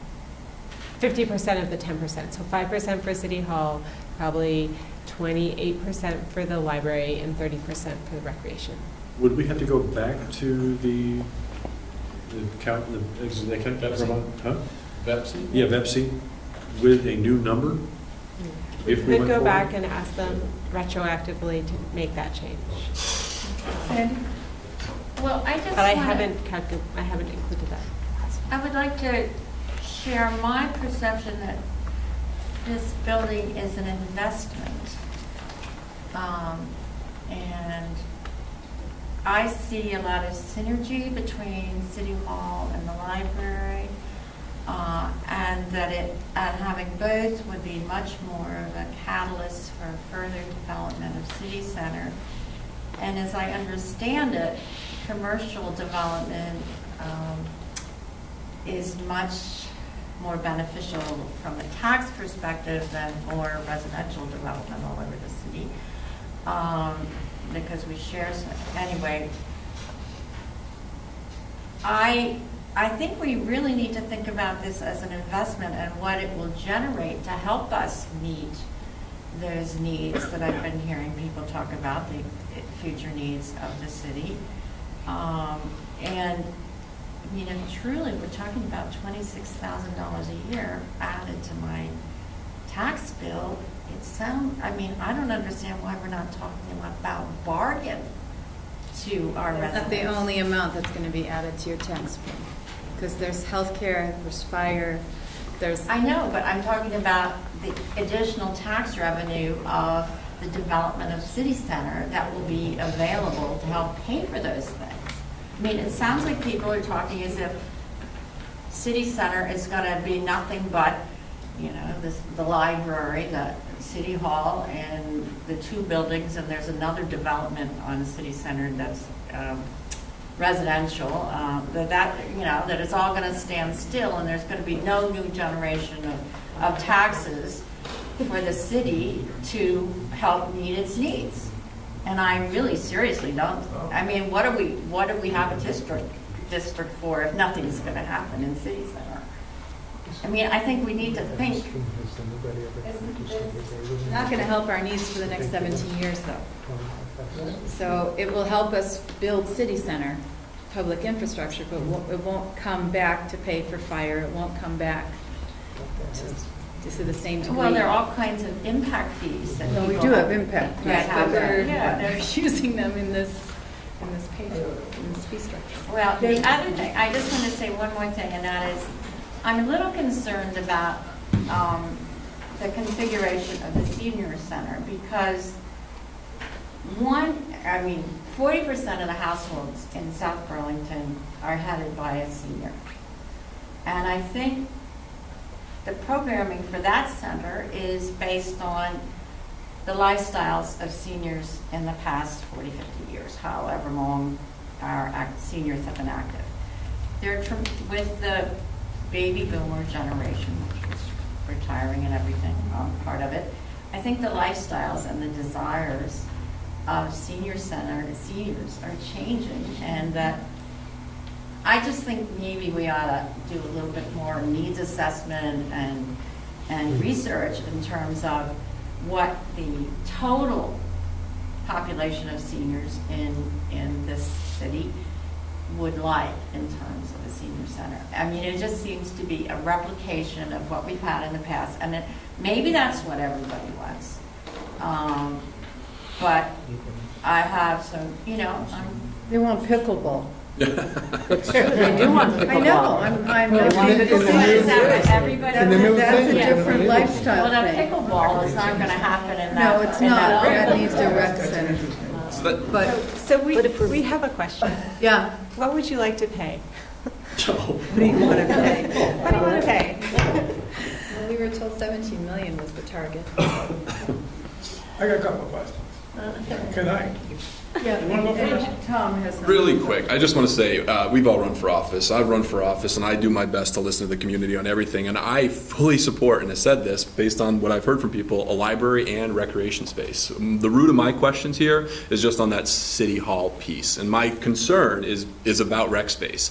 Is I am concerned, to Sandy's point, that if we go down this path, which Councilor Emery articulated so clearly, it just locks up our entire reserve fund currently allocated, plus another $26,000 a year, which limits and makes future decisions much harder, which I think might push off a rec space, a pool, or other priorities we might have 30, I want a pool, 30 years, over the next 30 years, off into the further distance. That's the root of my questioning. I fully support the senior center, and I want more rec space. I'm just on the fence on the new city hall.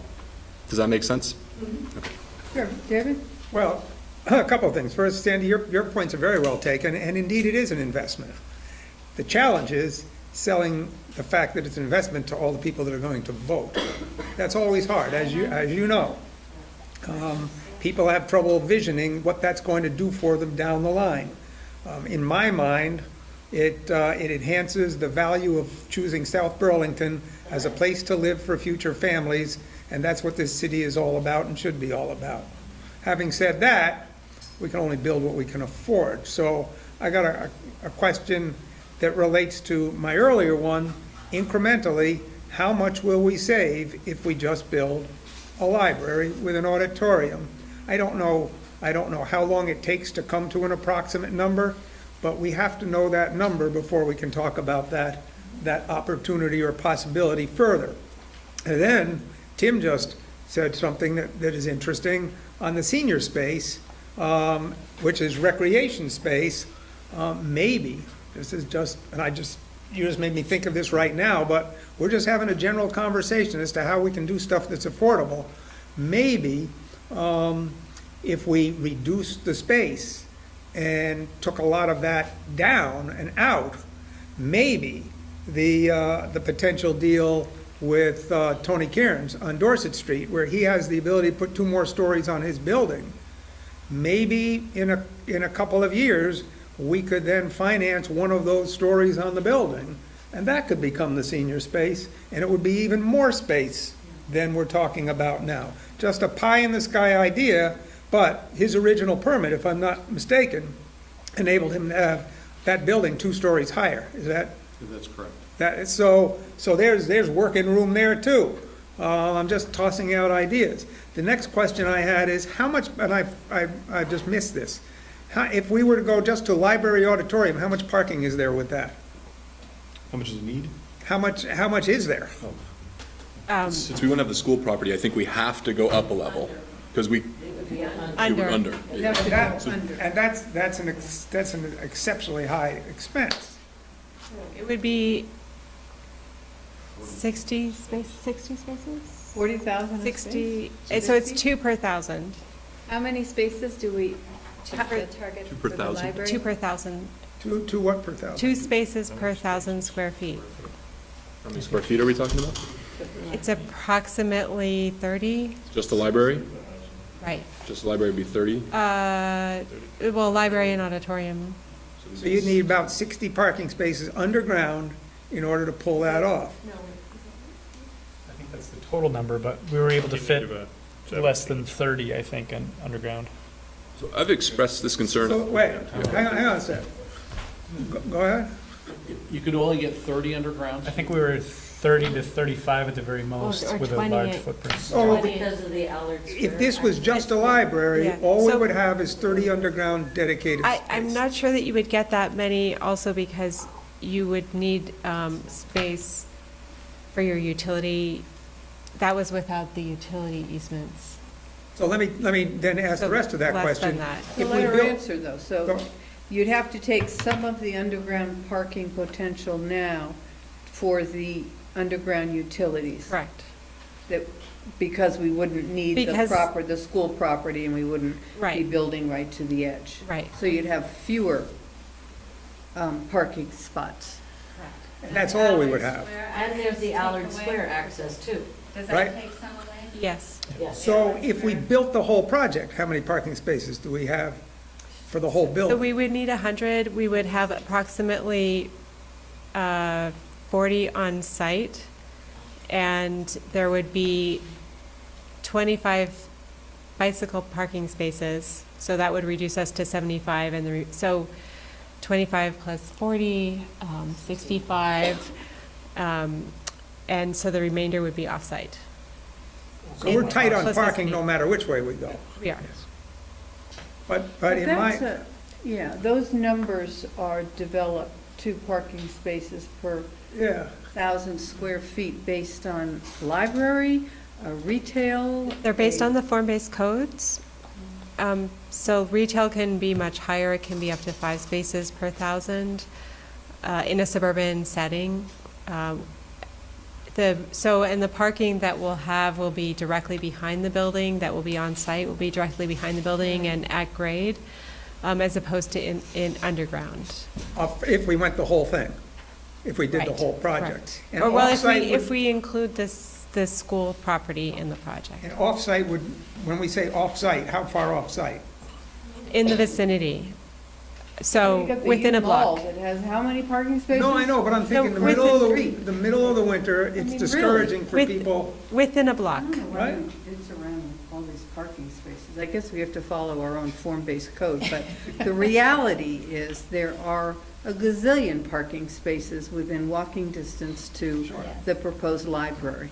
But there need to be enough parking places for the critical mass so that people who actually need to be closer can Right. Yeah, be we closer. make that first. And if we go Make them just library, all and we've got less than 25 spaces, 30 Handicap. spaces You could underground, have 25 versus handicap. 65 spaces for the whole shot at grade? 40 on-site, On-site. 40 off-site, 25 bicycle. It's, parking's a challenge no matter how we slice it. Right.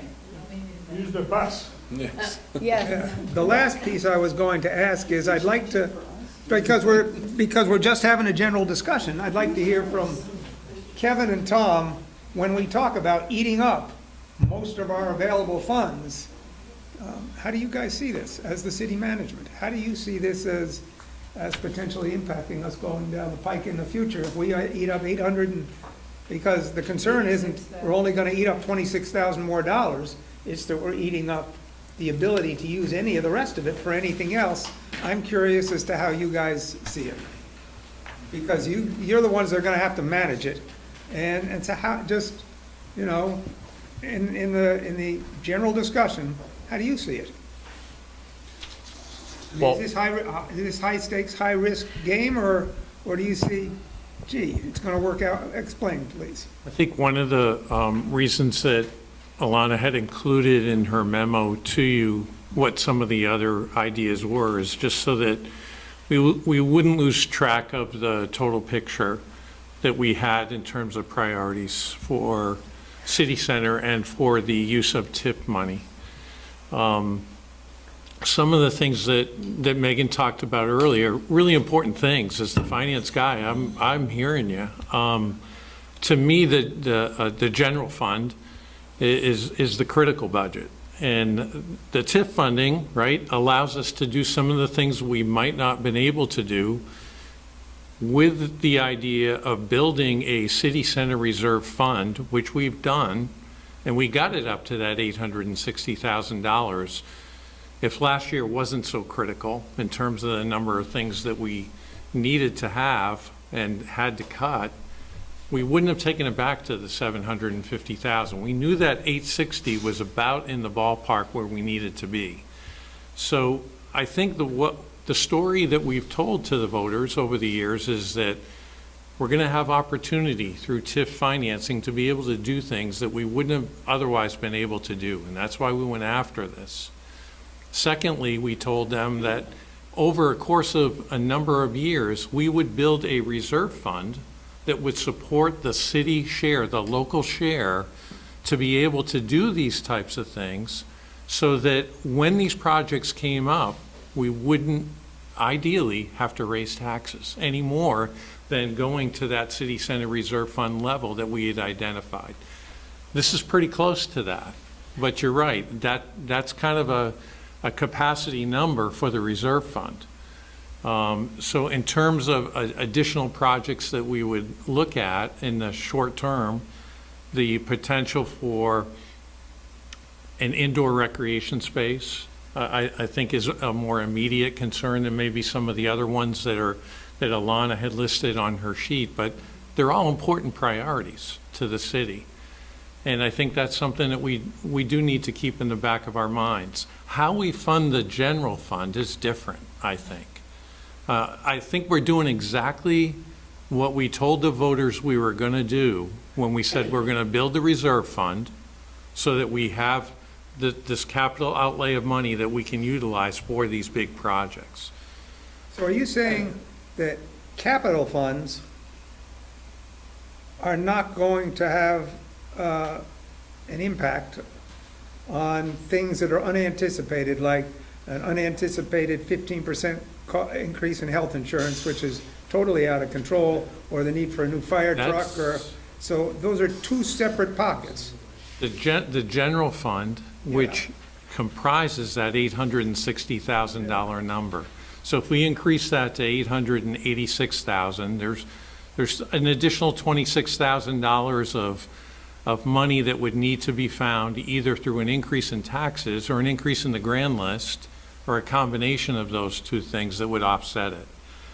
Right now, from 750, we'd be going up from 750, which was passed for this year. For the first, Right. for 1 year, it would take a bigger jump. Yeah, I mean, what you'll see proposed this year on staff budget side would be back to the 860.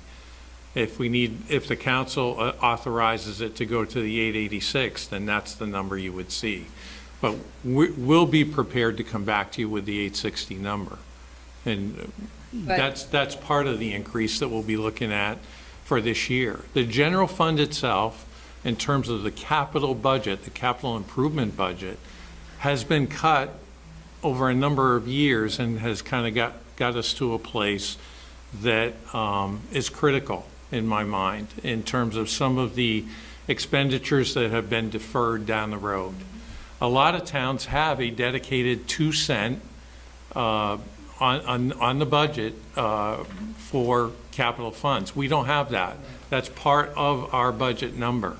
So our tax rate is already built in, has the capital expenditures built into that. There's not an additional 2 cents that offsets that. A lot of towns around us have gone that route, and they've been able to sustain their CIP that way. Makes a lot of sense to me. Yes, I've got it does. voters saying, why are we doing these this debt for this? Why aren't we putting a reserve aside? Sorry. So I guess what I'm saying, Megan, is that I am totally where you are in terms of we need to do something different with the general fund. We need to look at that operating in a different way. But I think we're doing exactly what we planned to do with the reserve fund and with the TIF money. It's just that we only have so much But when we talk about the two pockets, they belong to the code of the taxpayer. Correct. Right. So that's where Correct. That's where it comes together. And TIF makes sense because it requires debt. So the debt, to leverage the TIF opportunity, we have to go do a bond. We can't use the reserve thing you just described. But with the city hall, which is only 10% TIF financeable, I have voters saying, why aren't we just putting some money aside every year to pay for a new city hall rather than bonding for it? So, can I answer that? Yes. Yeah, so as part of this whole building the city hall, I think as we've been talking about, the site work, the land acquisition, that's in place. And then the city hall is on top of it. So as on a square footage cost, the cost, when we apportion everything out, it's quite a large cost, but the added cost to build the building, which I think we'll be talking about in the future, is not as high. But even still, once you fold in the site work and the land costs, to put that aside, one of the things that a bond does is it allows the residents that are using the building to pay for it every year. So everyone's paying a little bit each year, and you can spread that cost out over 30 years. So someone might be here for 2 years, and they'll still pay that cost, or they may be here for 30, and they get 30 years worth of benefit out of it. It would be great to do a reserve fund, but if you put in this amount every year, it would take you 30 years, and your net present value difference. By the time you're ready to build, you still may be needing to put in a lot. So we would have to start now and save for a long time, is all I'm saying. And that's not a bad thing. I did want to show, since Todd brought this up, sorry, I just want to expand this so that.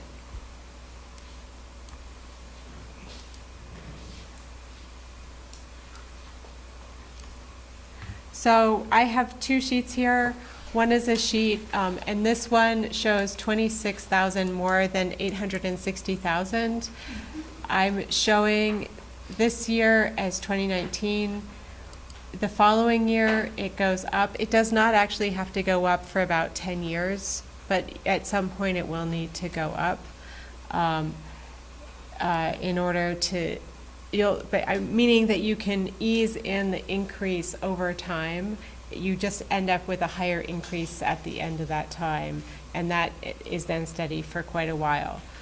But the impact is less, just under 1/10 of a cent above the 860,000.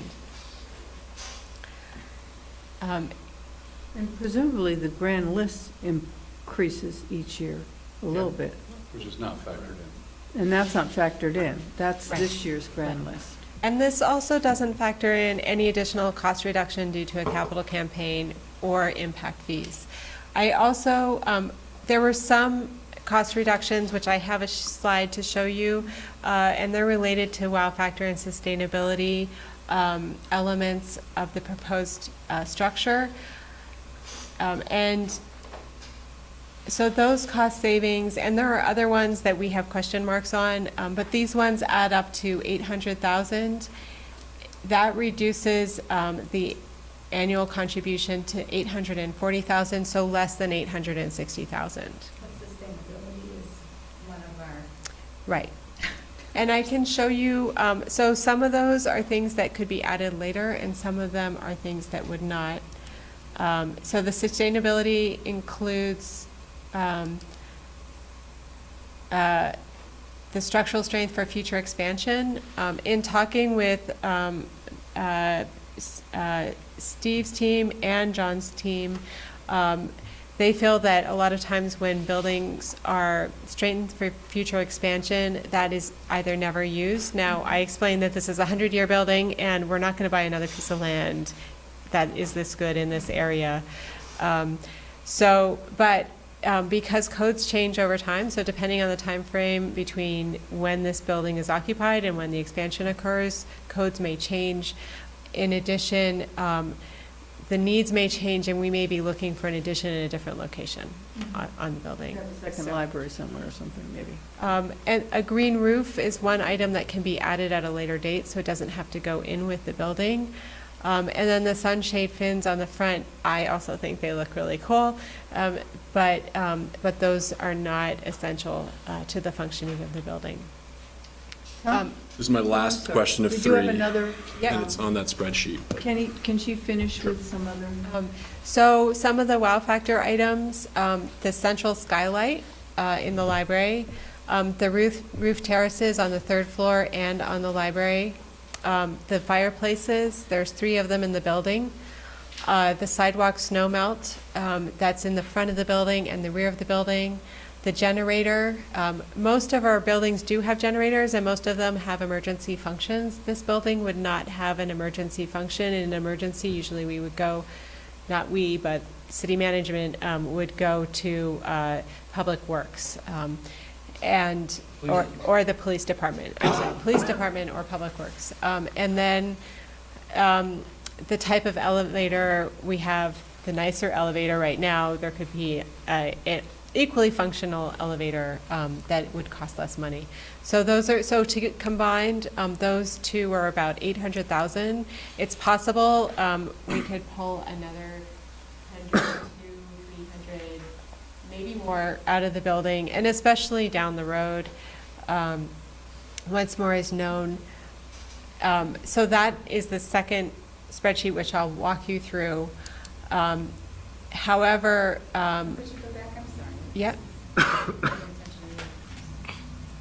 So based on a $17.2 million bond, which is the spreadsheet that I was just showing you, that resulted in I believe it was $820,000 annual contribution to the reserve fund.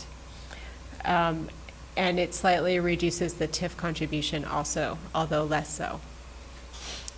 So my question's on that point. So this is general obligation debt. My question is, with the $5 million that we did for Market Street and City Center, we're adding 4.43. Let's round it up to 10 million. Of that 10 million that we're going to finance over 17 years minus the 1 or 2 years, that amount is approximately how much in 2020, and how much development has occurred? How close are we to it? I'd love to get this spreadsheet, by the way, so I could answer these questions outside of open session. Yes. Okay. Yep. So in 2020, we estimate that there would be an increment in the amount of $120,000 annually, and the cumulative receivable that we would be booking is $220,000. One of the secondary features of the reserve fund is that we can use it as a cushion against our receivable. And so I have at the bottom here shows us what we would have in the reserve fund account over that period. So if we have $78,000 coming in this year, is that correct? So as of Correct. this year, we've got $78,000 from the development that's already occurred, Trader Duke's and so on. Okay. Right. And then we estimate that there would be 84,000, almost 85,000. I'm sorry, we know that. That's a known number, this number. And then this is an estimated number.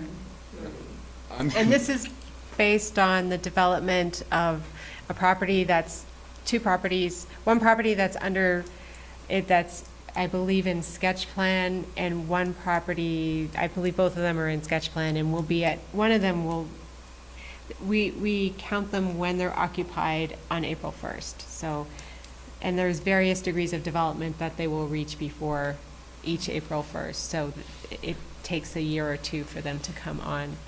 Ballard Square is going to be occupied in... Next April 1st. Yes, but they actually are, some of them are moving in September. Right. So we'll get a partial payment? We get a payment based on whatever building was there on April 1st of 2018. Yeah. So I'm sensing a strong degree of confidence that we will have about $300,000 of TIF increment financing by 2021, 2022, based on what we know about current development trends in the TIF district. Yes. Okay. And you have that confidence, Kevin and Tom? Great. So we're all good with that? And so if I could follow up on that, if indeed we took the entire package and slimmed it down by $800,000 to $1 million, and then there's no impact to taxpayers, and with the increase in the money that we just talked about, then you're pretty confident we've got a pretty good cushion there. This is a conservative estimate on the TIF side of it. The part that that seems to me more troubling right now is bringing it back up to the 860, because that will be a tax increase for this next year. Because we're currently at 750, so that's 110,000 that we'll need to add back into to a tax increase or growth within the grand list that can absorb that within this next first year. And then the idea is to keep that steady. That's a, let me ask this question, because I just thought of it. The total project here, if we don't take anything out, is what, 22 million? 22 and a half. 22 and a half. So let's say we took $1 million out. It's 21 and a half, and the original discussion was 17 and a half? 21 and a half. No, the original discussion that Meg was... Well, it was the roughest of the rough estimates. 17 and a half? Going from 16 to 19. So how much of a, let's just use 18 then. In $3.5 million, how much of a difference? We're talking $3.5 million between what we started with way back pie in the sky and what we've got now. From a tax perspective, what does that mean? That's about a cent. About a cent. So it's not, we're talking about pennies for pads tomorrow. A cent is $30 on a $300,000 home, right? So my only point there is, if indeed your conservative numbers... That's if we keep everything else level. if your conservative numbers are good, and you've got to have a belief in a good future. I mean, otherwise, to think negatively, we can't run a city like that. I see this is about 3 pennies for 30 years. So the pennies for Paz is a penny for 10 years. This is about 3 pennies for 30 years. Okay. To get all this isn't too bad of a deal. I think. Looking to the future and looking for what Sandy said, an investment in our future, I think it's pretty good. I think we probably do have to take that number, that original number, and try and knock out 800 to $1 million bucks. And probably very few people are going to say, gee, you messed up the building. It's still going to be a pretty darn nice building, because a lot of that, some of it can go in later, and some of it's nobody's going to notice, because it wouldn't have put it in the first place. You know, I'm feeling better about the discussion that we're having right now than I was an hour ago. Because and that's why, you know, that's why we're having this conversation. And I'm thinking that based on what I've heard from you folks, is that just to come down to a library auditorium, the infrastructure cost and the loss of parking is gonna make that something that's gonna be a lousy investment. I don't know that as a fact, but based on what you've said and the needs that are gonna stay there and some of the costs that are gonna increase, I think that's gonna be a losing proposition. It's not gonna be a good deal. But I'd like to get that number. Well, I know, it would be for nice November. to have that number, so maybe you can figure that out within 10% or so. Well, there's the other side of the ledger too, and that's the school side, and they have talked about needing more space.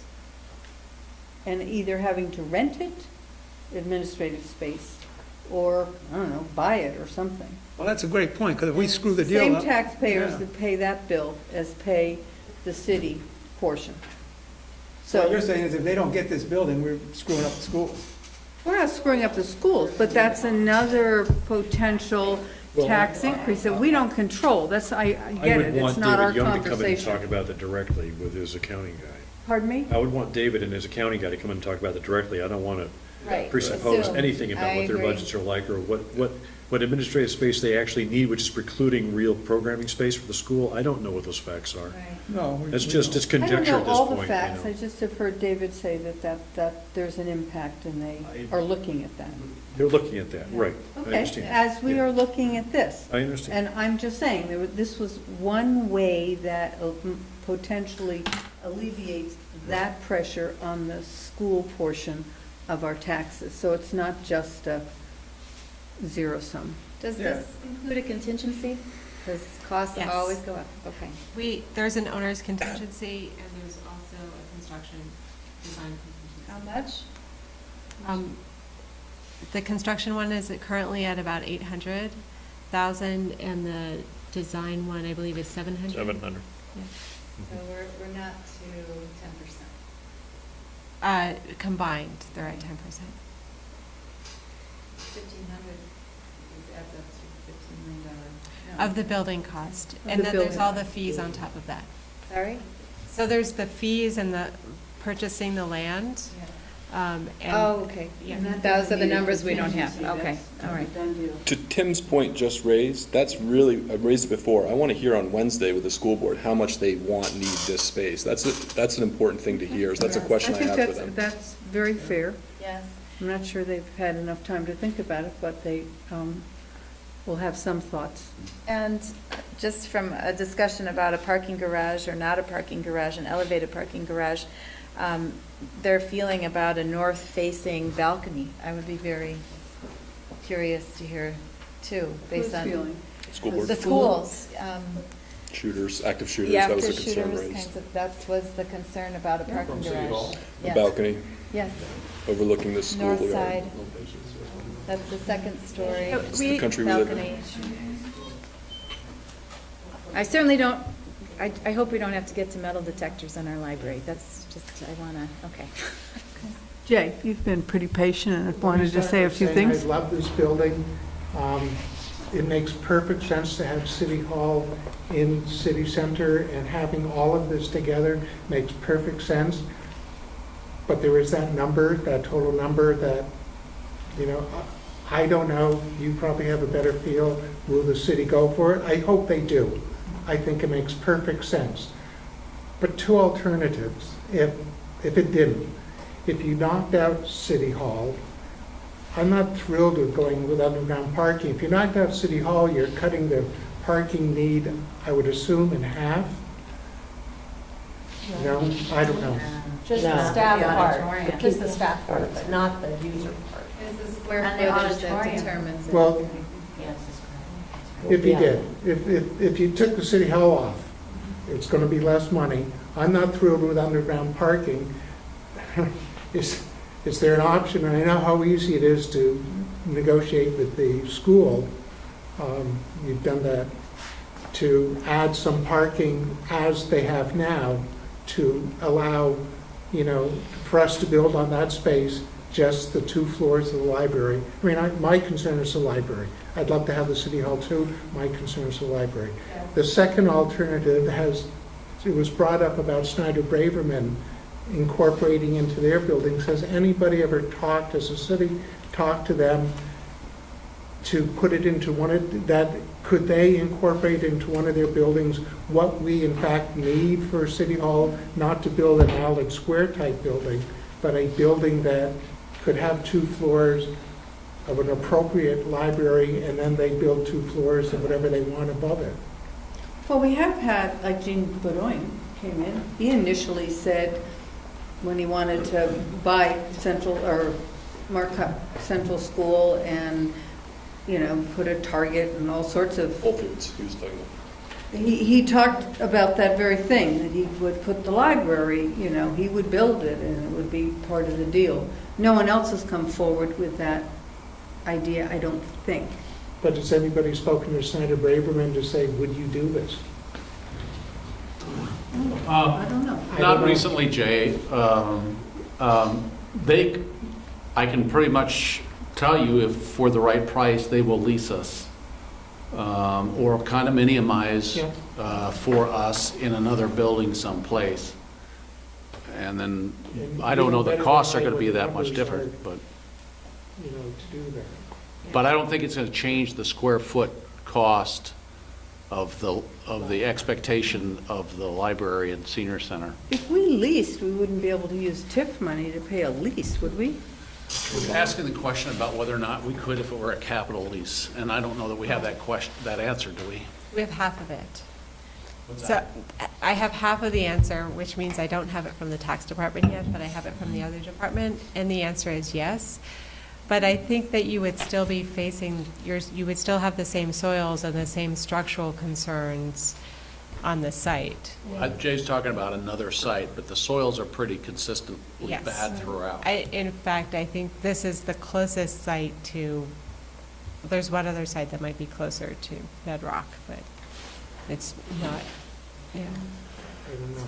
I would just restate an earlier point. I heard you, Kevin, but I did meet with Tim McKenzie, and my concern is still that the adjacent property, if they're not happy with their access to their underground garage, my understanding from that meeting with Tim McKenzie is SB Realty, they still own this property, and that they could negate this purchase and sale agreement if they feel harmed by the layout of this. So I feel like they still have to be placated or on board with the current footprint of this building. We certainly want them on board. None of us want to go to court over this. The issue goes to the agreement that Snyder-Braverman has with Cathedral Square about whether or not development next door will affect the value of their property. And I think it would be a very difficult case to make that this is going to negatively affect the value of their property. But maybe that's executive session. Again, we don't want to go there. Enhance it. I think, we can work this out with them and have been talking to them about how to make this work for everybody. I can't find the document right now. I just wanted to raise that in 2016, we had seen numbers for just the library loan, and it was about $10 million. I remember seeing that. Yeah, and I can't draw out the document. Oh, and we had the 3 things. It Yeah. was 10 million, yeah. Was that that was the Bonnie, Durham Whittier? That was what I originally heard when I first started running for council in when we had, 2015. when Bobby Maines Maines is- had So the task force, and they went through all 3. They had 6 meetings, Bobby Maines was the chair, Right. Sandy Dooley was on that. Right. committee, right. and they, Prices have increased. Oh, But right. it was not Oh, a I'm lot sure of it would time be and higher money than put 10 into million, that, but yeah. it's still, I don't think it would, right? It just gives us kind of a base to think Right, from. and it's, that's an estimate for the building alone, so it does not include land acquisition, or site fees, parking, utility connections, all of those types of fees. These things factor into competing interests that we weigh every year with the budget, so that's why I think we're all honed in on this $23 million price tag. Do you have other things you want to share with us? I think I got through everything. I think that we can redesign the building. We would delay the process during that and probably refine, every budget would be refined. We can look at additional costs and obviously stay where it is, but I don't feel that's the direction that you want to go in. And my understanding for Wednesday, unless you guys have a good sense of where we're going, that we're going to see what type of information we can give you regarding the regarding removing City Hall and possibly more than City Hall from the site, and what fits and what that might look like. And otherwise to just continue this discussion. Is that the consensus? I mean, I certainly get the sense that you have a list of between $800,000 and $1 million worth of refinements or cuts that you are suggesting are not easy to do, but you could do them and you have a price tag approximately. And I'm sensing that we definitely want to look at those. Is the council interested in having them go through the Functions? process of eliminating City Hall from this? Just to see the cost of the functions, what would, yeah. I'm not saying I want to do that, but Right. for me to make the See argument it. to voters, Yeah. I would love to know what just the library would cost. But I don't want to see them have to spend 24 hours between now and Wednesday figuring this out. It shouldn't take too long, I wouldn't think, to say, if we knock this off, what do we still have to do? Educated estimate. An educated estimate, yeah. Nothing. I mean, is that nothing specific. possible? Is that fair? Or is that even fair to ask? Computers, right? Yeah, you just walk by the computer and. Right. If that's not realistic, just say we can't realistically do that in a fair. What's our deadline to get this on the November ballot? August 24th, you have a public hearing warned for August 20th. You can I love meetings. also consider, I wouldn't advise this, but you could consider putting it on a separate ballot from the state. But that's also a That'll give you a little possibility. more time. It's a big decision, so. You know, So what is the consensus? I'd like to see a breakdown by function. But Megan, not detailed, just, as Tom said, what do you call it? Differential. An educated estimate. Right. Educated estimate. Right. Because, that's going to give us a pretty good idea. If you tell me a library alone would cost 17 million or more, then that tells me that it's worth putting City Hall on this postage stamp. I don't think, But if the library would just whatever that cost magic 10 number million, is, Tom. yeah. I mean, 15 million, in my mind, is too much to spend just on the library. If the library would just cost 10 million on this property, then I'm not convinced we need to put City Hall there. But it's not just the library, it's an auditorium too, where there would be concerts and we could have our meetings, there could be. And so the some real auditorium is civic life central to happening this there. because the public has talked about an auditorium, or because it was added and it is really cool? Because I don't remember library discussions with, we want to build a library and we want a great auditorium with the library. Now, I may be wrong, I but was remember that it part of the comes- conversation? yeah, it was Certainly part of the space to have conversation some of with your- that task force, and it was, we were thinking that it would be shared space between recreation, which would like to have the auditorium, and the library. That was I would defer to the library board in telling us what the The- library should or shouldn't have, but Michael and then Sandy. The auditorium was to be the council chamber as well. I know they're talking about And- earlier studies. Well, Well, I was talking about I'm not earlier that studies old, as so, well. I just and- don't remember having this, a huge auditorium as part of the conversation. Remember That's all I'm saying. the South Burlington City Arts Project? And they Yes, wanted but that was the 500 city seat, arts And project. the library said, well, we want 150 seat, and so there was a separation between the two projects, is that? Right, but that was a later conversation, as I recall. I'm gonna, That was not the original conversation I about don't a know how library. But original. Michael? Yeah, we shouldn't, I understand all the concerns about cost and cost overruns and taxation and all the rest of it, but this building is the aspiration of South Burlington residents. This is their dream. And we shouldn't underestimate the importance of that. The other thing is, the more you put on a piece of land, it's the land that is very expensive, the more efficient it is. And this is the anchor for city center. We've been talking about city center for 25 years. If we remove the anchor, it's a waste of time. So this is the anchor and represents the brand of South Burlington. We should not shortchange that and forget about that. It has a big value. Sandy? I just wanted to reiterate that I think the vision, I haven't really seen it articulated in terms of the programming, but I think it's premature in terms of the design and programming envisioned for the senior center, given the change in lifestyles of seniors and how many seniors we have in the community and how many participate in the current program. At an earlier conversation or discussion we had, I know somebody, maybe I, posed the opportunity in the future if the senior center, if we built one or had another rec center where the seniors could move to, that space could revert to the library because they had to skinny down their expectations. So I think, I agree with you. It's not a pickleball court. It's, you know, I'm probably never going to go to meals there and stuff, but I might go to some classes, I don't know.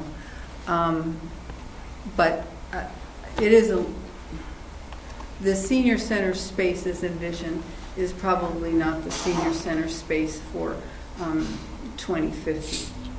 But I don't think any of us know that. But it has significant costs as far as I can see. Well, it does, but I think it can also provide expansion opportunity for the library or even City Hall if our city grows from 19,000 to, I don't know, the rate we're going, 30,000. Good point. We'll need a bigger library, or at least someone will think we will. Jennifer will, if she's still here. Yes. I do think the auditorium is an important piece of the library space if we're able to keep to that, because with programming, when we were in the high school and even now in the current library, we're doing programming outside of the mall. To have that auditorium space to be able to do those larger classes and music and bringing that all together is a really nice piece of the project, I believe. Oh, I think it's a huge benefit to the community, don't get me wrong. I just... Community. I'm also on a library trustee, and I just wanted to clarify that there were two sets of 800,000 savings. There was the easy ones, which you described initially, but in that second bunch, my ears perked up when I heard no skylight. I mean, I don't know. But if that's the piece that's bringing that light into the middle of the building, I'm going to be harping a little, sorry. But, you know, there's some of those wow factor things that got into the, in this slide. Okay, so let's go through them then. The skylight's $50,000. Greater than. What? Right? Where do The you double, get that? $2 figure eight. Between 50 and 100. Right. less than Well, no, greater. it's greater than 50,000. Less than 100. It's greater But than less than 50, but 100. less than 100,000, yeah. Okay. So, anyway, The it would just fireplaces and that to be aware. must? I think Lou Brazee made a great point at the last meeting, is we can do these things slowly over time. So I don't know if a skylight is easy to put in 10 years from now. Okay, then let's keep the skylight. Nice going. Nice try. But gas inserts in a fireplace would be easier to construct, as long as you have some wall space somewhere. I really think we should ask the school board about the North Library roof terrace. I really think we should. That's all. Just given you were out of town, but that's what we learned about the parking garage. Oh, I heard that in the conversation. What, the North Terrace? Just having any kind of Well, North surface Terrace where is someone always- outside could be facing. North is always questionable for a terrace anyway, I it gets the agree least with amount you. of sun all I day. agree So, with you. you know, if you're gonna sacrifice something, maybe that's an easy one. Well, Easier one. that's- sidewalk snow melt, I know this is dear to your heart, David. Well, no, it's not dear to my heart, it just seems to be a very practical thing to do. From a safety perspective, and a maintenance perspective. What's the energy cost? There's a couple different types of systems. They range from $6,500 to $7,500 per year to operate with the system that's shown, which is about the largest system that we would have, which does the sidewalk in the back of the building and the sidewalk in the front of the building. So. Let's put a data center closet right under the sidewalk and just dissipate the heat into the sidewalk. I could do that too. All right. Yeah, that's a good idea. That is a good idea. Well, I mean, I don't know what the alternative cost is in having, you know, the People shovel. sidewalks, People shoveling. shoveled. I don't know if it's a $6,500 a year job. Depends, I guess, on how much snow we have, right? Shared patron Well, responsibility. it's the damage to the inside of the building, having salt and sand tracked in on a daily basis too. Yeah. You eliminate all that, you got a lot cleaner building. Sure. I like the idea. I mean, if you could put a harder number down rather than greater than 100,000, if it's right around 100,000, I think those are the features that the community would get proud of, would be proud of. My library, the sidewalks self-melt, so if it's 100K. I don't think that's the point, John. The point That's what is, Middlebury feels about their lacrosse, Okay. and the one that melts. But they're proud of it. Field, oh, they love it, it's green. the point is all safety and maintenance, Safety and maintenance. especially if you've got a senior center in there and with the library. Most lawsuits in the winter deal with slip and fall. We can eliminate even having to litigate, even having to settle. One slip and fall lawsuit, pay for the whole damn thing, Underground parking. Well, we're not getting very far. What's the other list that was harder to? I'd like the sunshade fins to stay too.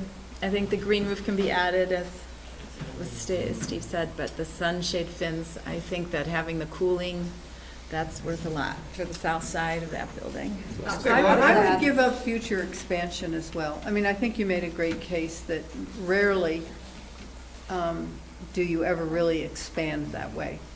So, I mean, that was something I thought originally was important, but as I understand the cost of the foundation without bolstering it with another floor or two, that's probably kind of silly to hang on to, in my opinion. Well, no, it's also, I mean, there's other land that we will have available that if we need 8,000 square feet for something, we can find space to do it someday down the road, 10 or 15 years.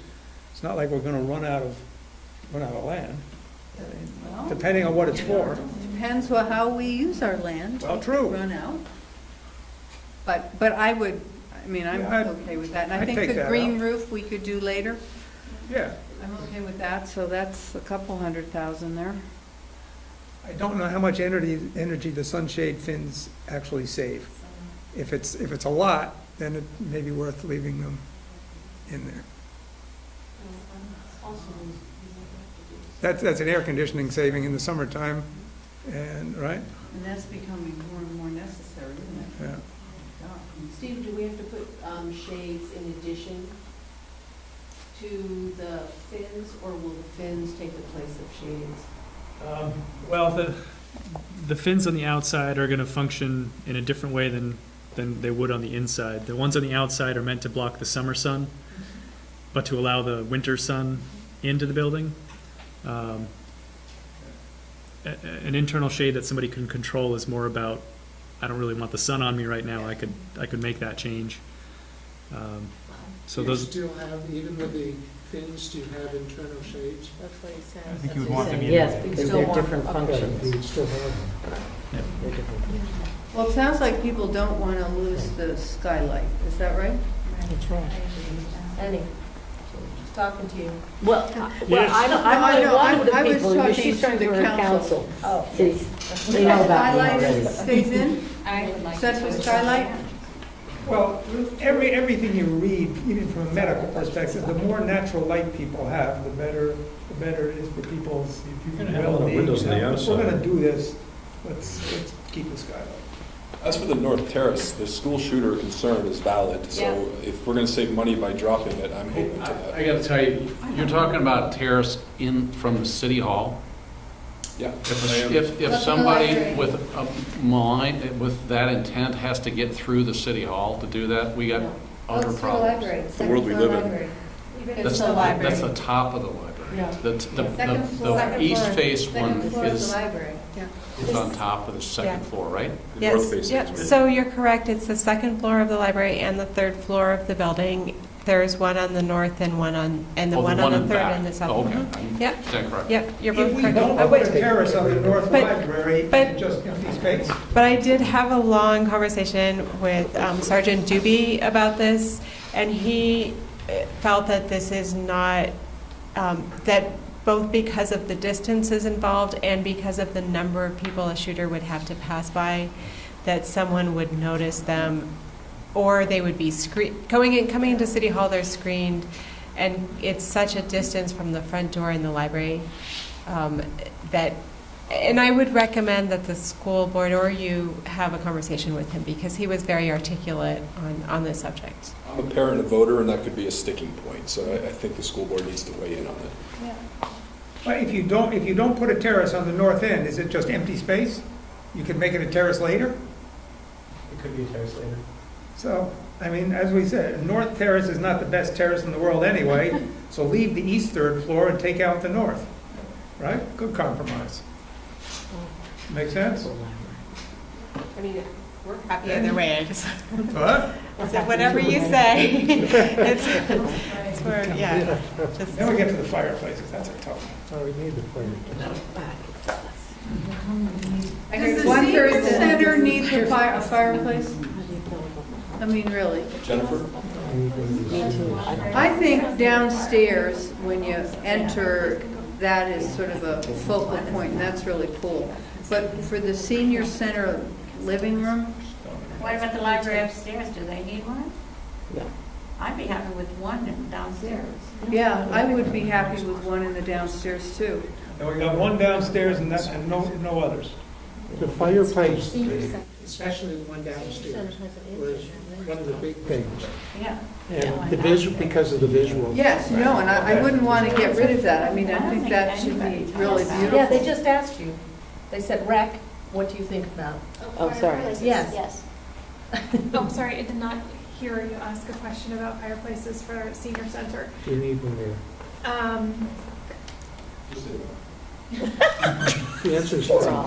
Or say yes. No, I think it's I don't think we need a fireplace. There we go. We got one Well, you don't downstairs. have to have one. It isn't a burning issue. Very good. Okay, we got one fireplace downstairs and we ditched the two others. What's the next item? The elevators, I think it's great to think about putting in a noisier elevator, but in the library, it'd be nice to have a quiet elevator as it's not chinking up but I don't know what the degree is of. Where is the elevator? Isn't it in the main entrance, not the library? Oh, there's two. We have to have two. Put the noisy one next to the city clerk's office and the quieter one in the library. Well, one of them is next to the city clerk's office, and one of them is in the entrance to the library, and then it's still there, right? Hesitant. And, with the switch to the hydraulic system, there will need to be an additional room attached, about the same size as the elevator, attached to the elevator. So that would end up, I believe it'd be on the ground floor for the library. It'd have to be the next floor up, I think, would be the Second floor. Hydraulics quieter?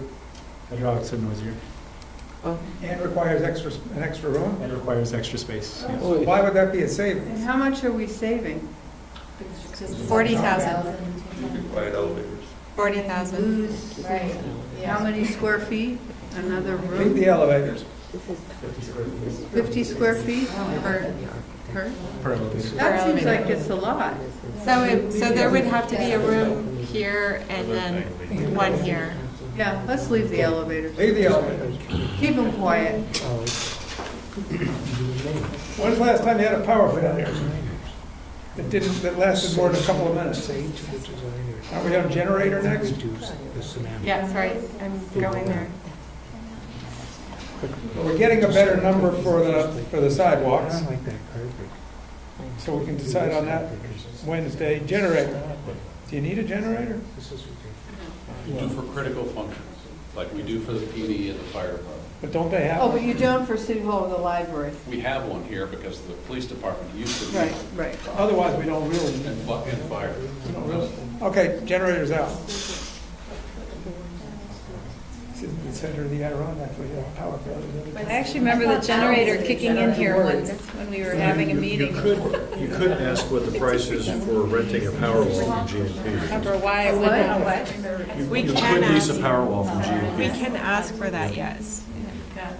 Yeah, it is. Okay.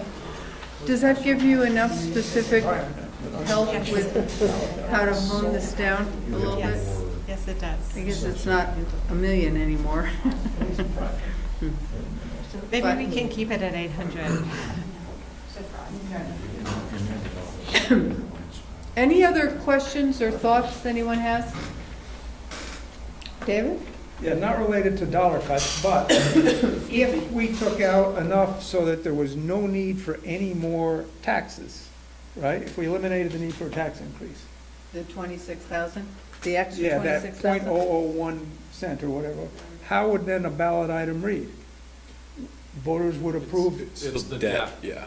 It's We're still asking the for debt. debt, not for And the. can you make I'm just thinking of saleability to people who don't pay a lot of attention, and it's all about, am I paying more taxes or am I not paying more taxes? If I am, I'm voting against it, and if I'm not, it's okay. Can you word that such that this does not increase your tax rate? Can you put that right in there? I take your point, but it's important to be perfectly transparent in these discussions pretty too. But yeah, I transparent. see what you're saying. Well, that's with some ifs, I don't think we could put the language in the ballot. Yeah. contingencies in there. Good. I don't think so. We, Put in your support letters that you Prior- write to the other paper, it would be a selling point to say that our budget is not going to increase, our reserve fund is not going to increase to pay for this. as part of our outreach and education about the question, we can certainly talk about where the funding comes from and how it affects the taxpayer. But we can't put language on the ballot that says this does not increase your tax rate. Why?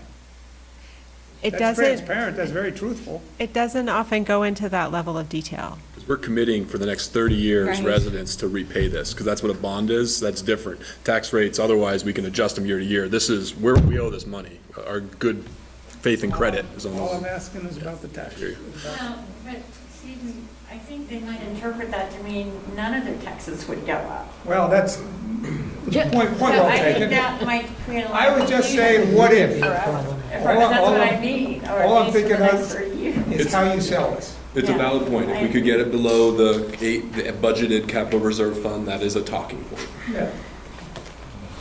And if that's how we do it, that's how we do it.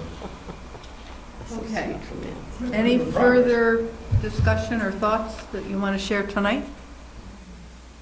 Well, good. Well, thank you very much. I think this was really helpful. I appreciate the comments and thoughts from the public as well, and the different interactions among the council. Do you, It's like we have some work ahead of us. do you want to, so for Wednesday night, the meeting is warned for 5:30. The dedication of the park is at 4.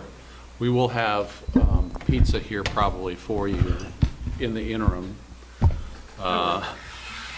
Although after the discussion tonight, it may just be cheese pizza.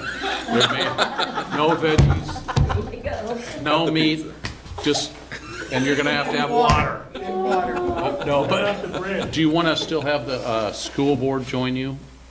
Are you at the place where you want to have the school board?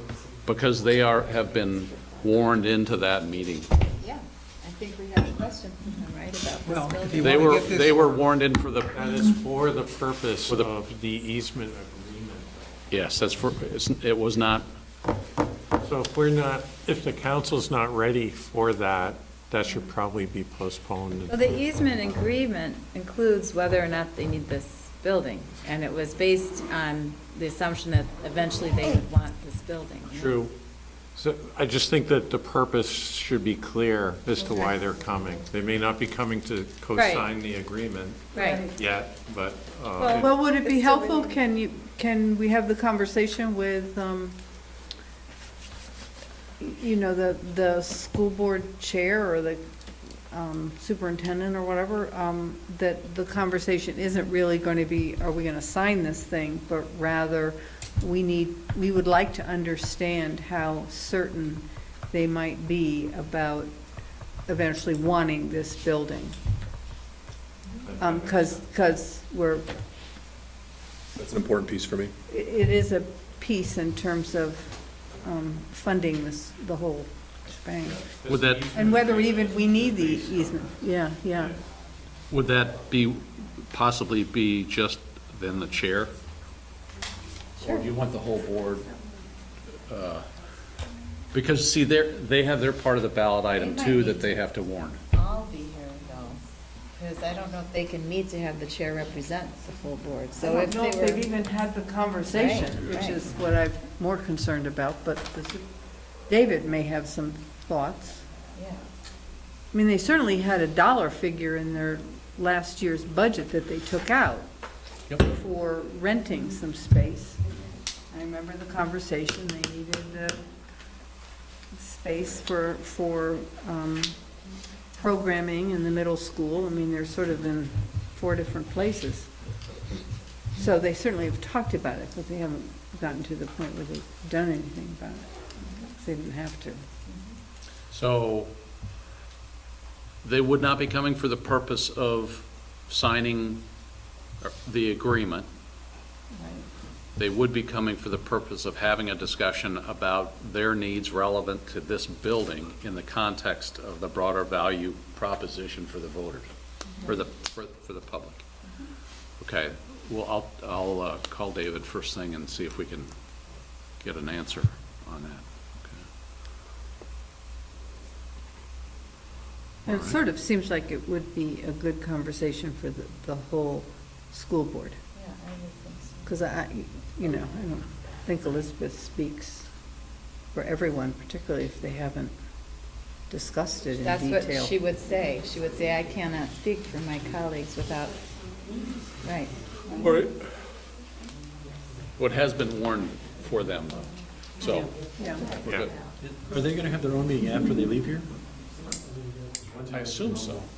They have a meeting after that meeting. Okay, all right.